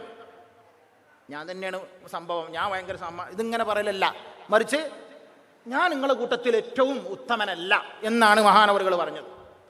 ഫഇൻ റഅയ്തുമൂനി അലാ ഹഖ്ഖിൻ ഫഅയ്നൂനി, ഞാൻ എന്തെങ്കിലും ചെയ്യുന്ന കാര്യം നല്ലതാണ് എന്ന് നിങ്ങൾക്ക് തോന്നിയാൽ നിങ്ങൾ എന്നെ സഹായിക്കണം. നല്ലത് ഞാൻ ചെയ്ത നിങ്ങൾ എന്നെ സഹായിക്കണം. വഇൻ റഅയ്തുമൂനി അലാ ബാത്തിലിൻ, ഞാൻ ഖുർആനിനും ഹദീസിനും വിരുദ്ധമായിട്ട് എന്തെങ്കിലും ചെയ്തു എന്ന് നിങ്ങൾക്ക് തോന്നിയാൽ ഫസദ്ദിദൂനി, എന്നെ നിങ്ങൾ തിരുത്തണം. ആ പരിപാടി നമ്മൾ തിരുത്ത്, എന്നെ നിങ്ങൾ തിരുത്തണം. ഇന്നത്തെ നേതാക്കന്മാർ എന്താ പറഞ്ഞത്? ഞാൻ പറഞ്ഞതൊക്കെ കേൾക്കണം. അത് ഹക്കാണെങ്കിലും ബാത്തിലാണെങ്കിലും അത് കേൾക്കണം. അപ്പോഴെഞ്ച് സമസ്തക്കാരനാവും. ഇതേത് ഇസ്ലാമാ? അബൂബക്കർ സിദ്ദീഖ് റളിയല്ലാഹു തആല അൻഹുവിലില്ലാത്ത എന്തു മഹത്വമാണ് ഇന്ന് ജീവിച്ചിരിക്കുന്ന ഏത് മനുഷ്യനുമുള്ളത്. അബൂബക്കർ സിദ്ദീഖ് റളിയല്ലാഹു തആല അൻഹു പറഞ്ഞത്, എന്നെ തിരുത്തണം. അത് പറയുമ്പോഴാണ് ആ മഹാനുഭാവന്റെ മഹത്വം ഉയർന്നത്. അത് അദ്ദേഹത്തിന് കുറച്ചിലല്ല. അങ്ങനെ കുറച്ചിലായിട്ട് കാണണ്ടല്ലോ, മനുഷ്യന്മാരല്ലേ. നമ്മുടെ അടുത്ത് അബൂബക്കർ സിദ്ദീഖ് റളിയല്ലാഹു അൻഹു ഇങ്ങനെ പറഞ്ഞെങ്കിൽ നമ്മളൊക്കെ എങ്ങനെ പറയണം? അപ്പം അതുകൊണ്ട് അബൂബക്കർ ഉസ്താദ് ഇങ്ങനെ നോക്കുന്നുണ്ട്, സമയം ഇങ്ങനെ വർദ്ധിക്കുന്നുണ്ട്. ഇനിയും കുറേ പ്രഭാഷകരുണ്ടല്ലോ, നിങ്ങൾ കുറേ നേരം ഇരിക്കട്ടെ. ഇനി നമുക്ക് പറയേണ്ടി വന്നാലോ? അവസരം ഇല്ലാതിരിക്കട്ടെ എന്ന് തന്നെയാണ് ഞാൻ ആഗ്രഹിക്കുന്നതും ദുആ ചെയ്യുന്നതും. എന്നാലും ഞാൻ ഇപ്പം തൽക്കാലം നിർത്തുകയാണ്. പ്രിയപ്പെട്ടവരെ, ദാറുൽ ഹുദയും ഹാദിയുമൊക്കെ സമസ്തയുടെയും പാണക്കാട് സാദാത്തുമാരുടെയൊക്കെ തണലിൽ ഈ പ്രവർത്തനം മുന്നോട്ട് കൊണ്ടുപോകാൻ ആഗ്രഹിക്കുന്നു. നിങ്ങളെല്ലാവരും പിന്തുണ വേണം. നിങ്ങളെല്ലാവരും ഉണ്ടാവില്ലേ? ഇൻഷാ അല്ലാഹ് ഉണ്ടാവണം. ഈ കണ്ടു കാണപ്പെട്ട ആളുകൾ നമ്മൾ നേരാക്കാൻ നോക്കുകയാണ്. അത് ഞങ്ങൾ നേരായിട്ടല്ല. ഇപ്പം ഞാനിവിടെ നിൽക്കണത് എന്താ? ഞങ്ങൾ പ്രിയപ്പെട്ട ഹുദവി സുഹൃത്തുക്കളിൽ 3749 ആളുകളിൽ എല്ലാവരും എന്നെക്കാൾ കഴിവുള്ളവരാ. പിന്നെ എന്തിനീ പണിക്ക് ഞാൻ അവിടെ കണ്ട്? ഓരൊക്കെ പലയിടത്തുവാണേ. ഇപ്പൊ സുബൈർ ഹുദവിക്ക് അവിടെ വരാൻ പറ്റില്ല. മുപ്പരിപ്പോഴും കുർത്തുബേൽ അവിടെ പായാണ് ഗ്രാമങ്ങളിൽ.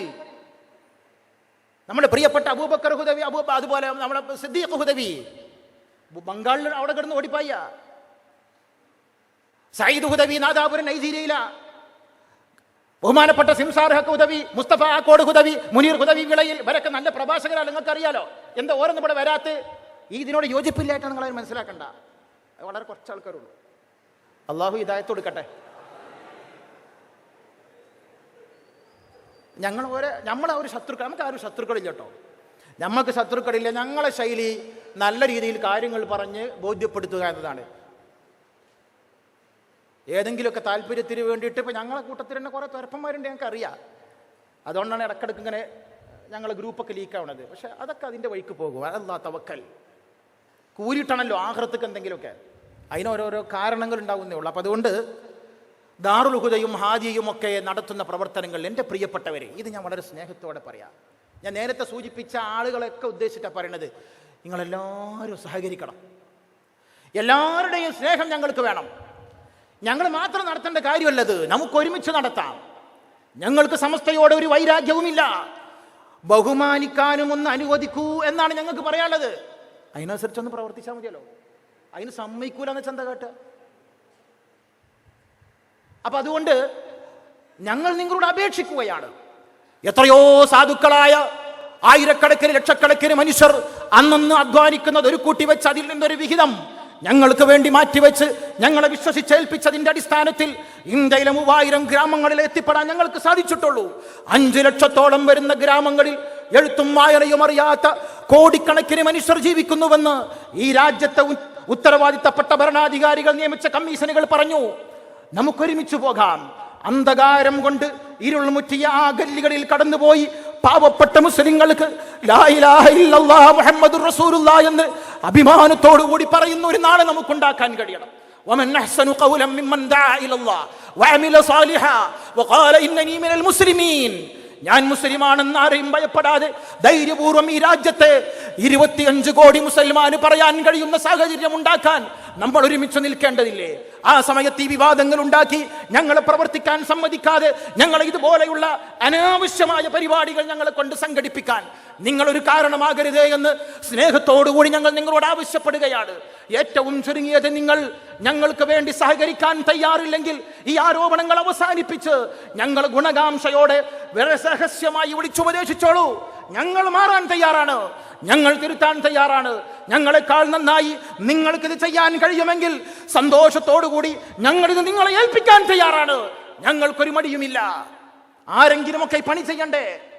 സാന്ദർഭികമായിട്ട് ഞാൻ പറയാ, കാശ്മീരില് പുഞ്ച് എന്ന് പറയുന്ന സ്ഥലത്ത് 60ഓളം മദ്രസകൾ ഒരൊറ്റ ദിവസം ഹാദിയുടെ കയ്യിൽ നിന്ന് പോയി. എന്താ കാരണം? ഒരു വിഘടിതൻ അവിടെ ചെന്ന് നമ്മൾ നടത്തി മദ്രസൊക്കെ നമ്മൾ സെറ്റപ്പ് ആക്കിയിട്ട് അതിന് കോർഡിനേറ്റർമാരൊക്കെ വെച്ച് എല്ലാം റെഡിയാക്കി സാലറിയൊക്കെ കൊടുത്ത് മുന്നോട്ട് പോകുമ്പോൾ ആ ചങ്ങായി ഒരു വിഘടിതനായ അവിടെ ചെന്നിട്ട് എന്ത് ചെയ്തു? അയാളെ കൊണ്ടിട്ട് അയാൾക്ക് നമ്മൾ കൊടുക്കണേക്കാളും ഡബിൾ പൈസ കൊടുത്തിട്ട് ആ മദ്രസ കൊട്ടേഷൻ കൊണ്ടുപോയി. ഞങ്ങൾക്ക് പരാതിയില്ല. എന്താ കാരണം? ഈ രാജ്യത്ത് ആരെങ്കിലും ഒക്കെ നടത്തട്ടെ, ദഅവത്ത് നടക്കട്ടെ, ആളുകൾ പഠിക്കട്ടെ, നമുക്കൊരുമിച്ച് നിൽക്കാം. ഇവിടെയുള്ള ശത്രുത നിങ്ങൾ പുറത്തു കൊണ്ടുപോയി കാണിക്കരുത് എന്ന് സ്നേഹത്തോടുകൂടി ഞാൻ എൻ്റെ പ്രിയപ്പെട്ട വിഘടിത സുഹൃത്തുക്കളോടുകൂടി പറയുകയാണ്. തല്ലുകൂടാനുള്ള സ്ഥലമല്ല അത്. ഈ രാജ്യത്ത് എത്രയോ ലക്ഷക്കണക്കായ മനുഷ്യർ ജയിലുകളിൽ കിടക്കുന്നു. പഠിക്കാൻ സൗകര്യമില്ല, ഒരു നേരം നിസ്കരിക്കാൻ അറിയില്ല. അവർ മരിച്ചു കഴിഞ്ഞാൽ അവരുടെ മയ്യത്തുകൾ പച്ചപ്പുതപ്പിൽ കെട്ടി ഏതെങ്കിലുമൊക്കെ ഒരു നദിയിലേക്ക് എടുത്തെറിഞ്ഞ് തങ്ങളുടെ ഉത്തരവാദിത്വം നിർവഹിച്ചു എന്ന് മനസ്സിലാക്കുന്ന പാവപ്പെട്ട മുസ്ലിങ്ങൾ താമസിക്കുന്ന ഗല്ലികളിൽ പോകണം നമുക്ക്. ഈ രാജ്യത്തിന്റെ അഭിമാനം ഉയർത്തുന്ന കോടിക്കണക്കിന് മനുഷ്യർക്ക് ഐക്യവും സാഹോദര്യവും സൗഹൃദവും പഠിപ്പിക്കണം. അവരെ സംസ്കാര സമ്പന്നരാക്കണം. അവർക്ക് നാളെ അല്ലാഹുവിന്റെ കലിമത്തു തൗഹീദ് അഭിമാനത്തോടു കൂടി ഉച്ചരിക്കാൻ കഴിയുന്ന ഒരു നല്ല നാളെ ഉണ്ടാക്കണം.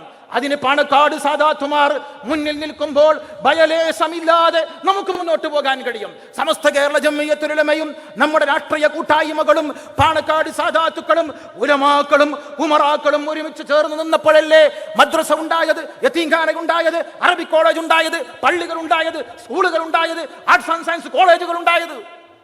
അഭിമാനത്തോടുകൂടി നമ്മൾ ഈ വലിയ സംവിധാനം കെട്ടിപ്പൊക്കിയത് സ്വാർത്ഥ താല്പര്യങ്ങൾക്ക് വേണ്ടി പ്രിയപ്പെട്ടവരെ തകർക്കല്ല. എന്തിനു വേണ്ടി? നിങ്ങൾക്ക് നേതാവാകണമെങ്കിൽ സമ്മതിച്ചോളൂ. അതിനുവേണ്ടി നിങ്ങൾക്ക് എന്ത് വിട്ടുവീഴ്ചയും സമുദായം ചെയ്തു തരും. പക്ഷെ പ്രിയപ്പെട്ടവരെ, ദയവ് ചെയ്ത് നിങ്ങൾ ഈ പണിയെടുക്കല്ല. ഏതെങ്കിലും കേസിൽ നിന്ന് രക്ഷപ്പെടാൻ നിങ്ങൾക്ക് വേണമെങ്കിൽ ഞങ്ങൾ പിരിവെടുത്ത് കോടികൾ പിരിച്ച് കയ്യിൽ തരാം. ദയവ് ചെയ്ത് സമുദായത്തിന്റെ ശത്രുക്കളുടെ കയ്യിൽ പോയി ഈ ഉമ്മത്തിന്റെ ഐക്യത്തെ നിങ്ങൾ വെച്ചു കൊടുക്കരുത്. പ്രിയപ്പെട്ടവരെ, ഞാൻ അവസാനിപ്പിക്കുകയാണ്. എൻ്റെ വാക്കുകളിൽ നിന്ന് എൻ്റെ വൈകാരികമായ എന്തെങ്കിലും വന്നെങ്കിൽ ക്ഷമിക്കണമെന്ന് ഓർമ്മപ്പെടുത്തുകയാണ്. ഒരിക്കൽ കൂടി ഞാൻ പറയുന്നു, ഇൻ അസബതു ഫമിനല്ലാഹ് വഇൻ അഖ്തഅതു ഫമിന്നി വമിനശ് ശൈത്താൻ. അല്ലാഹു സുബ്ഹാനഹു വ തആല തൗഫീഖ് ചെയ്യട്ടെ. നല്ല രീതിയിൽ പ്രവർത്തിക്കാൻ അല്ലാഹു നമുക്ക് ഒരുമിച്ച് മുന്നോട്ട് പോകാൻ, ഈ സമൂഹത്തിന്റെ നന്മക്ക് വേണ്ടി, ഈ സമൂഹത്തിന്റെ ഐക്യത്തിന് വേണ്ടി പ്രവർത്തിക്കാൻ, എല്ലാ അഭിപ്രായ വ്യത്യാസങ്ങളും ഒരുമിച്ച് നിൽക്കാൻ. അതുകൊണ്ട് ഞാൻ പറയാണ്, പിണങ്ങുമ്പോൾ പറയുന്നത് ഇണങ്ങുമ്പോൾ മറക്കാൻ കഴിയുന്നതായിരിക്കണമെന്ന് മഹൽ വചനമുണ്ട്. ആ രീതിയിൽ നമ്മൾ പ്രവർത്തിക്കണം. അപ്പൊ ആ രീതിയിൽ തന്നെ നമുക്ക് മുന്നോട്ട് പോകാം. പക്ഷെ ഒരു കാര്യമുണ്ട്, അല്ലാഹുവിന്റെ റസൂലിനോട് ഖുർആൻ പറയുന്നുണ്ട്, വലൻ തർള അൻകൽ യഹൂദു വലൻ നസാറാ ഹത്താ തത്തബിഅ മില്ലതഹും. യഹൂദികളും നസാറാക്കളും നബിയേ, നിങ്ങൾ അവരുടെ പാത പിൻപറ്റുന്നത് വരെ അവർ സംതൃപ്തരാകില്ല. അതുപോലെ നിങ്ങളിപ്പോൾ ഉയർത്തിപ്പിടിക്കുന്ന ഈ അഭിനവ വിഘടിതരായ ഛിദ്രശക്തികൾ, നേതൃത്വം കൊടുക്കുന്ന ആളുകളുടെ ആശയങ്ങളും ആദർശങ്ങളും ഞങ്ങൾ പിന്തുടർന്നാലേ ഞങ്ങൾക്ക് സർട്ടിഫിക്കറ്റ് തരുകയുള്ളൂവെങ്കിൽ ആ സുന്നിസത്തിന്റെയും ആ സമസ്തയുടെയും സർട്ടിഫിക്കറ്റ് ഞങ്ങൾക്ക് വേണ്ട. ഞങ്ങൾ ഒറിജിനൽ പാരമ്പര്യ സമസ്തയുടെ ആളുകളാണ്, അഹ്ലുസ് സുന്നത്ത് വൽ ജമാഅത്തിന്റെ ആളുകളാണ്. ഞങ്ങൾ ഇസ്ലാമിന്റെ പ്രബോധനത്തിന് ഞങ്ങളുടെ നേതാക്കന്മാർ ഏൽപ്പിച്ച ദൗത്യം സമസ്ത കേരള ജംഇയ്യത്തുൽ ഉലമയുടെയും പാണക്കാട് സാദാത്തുക്കളുടെയും അതിന്റെ കീഴിലുള്ള സംവിധാനങ്ങളുടെയും പിന്തുണയോടുകൂടി അവസാനത്തെ ശ്വാസം വരെ ഇനിയും മുന്നോട്ട് പോകും. എതിർപ്പുകൾ ഉണ്ടാകുമ്പോൾ ഞങ്ങൾക്ക് പിരിവുകൾ കൂടിയിട്ടുണ്ട് എന്നുകൂടി സാന്ദർഭികമായി ഓർമ്മപ്പെടുത്തി ഞാൻ നിർത്തുന്നു. വാഹുദാൻ അൽഹംദുലില്ലാഹ്. വസ്സലാമു അലൈക്കും വറഹ്മത്തുള്ളാഹി വബറകാതുഹു.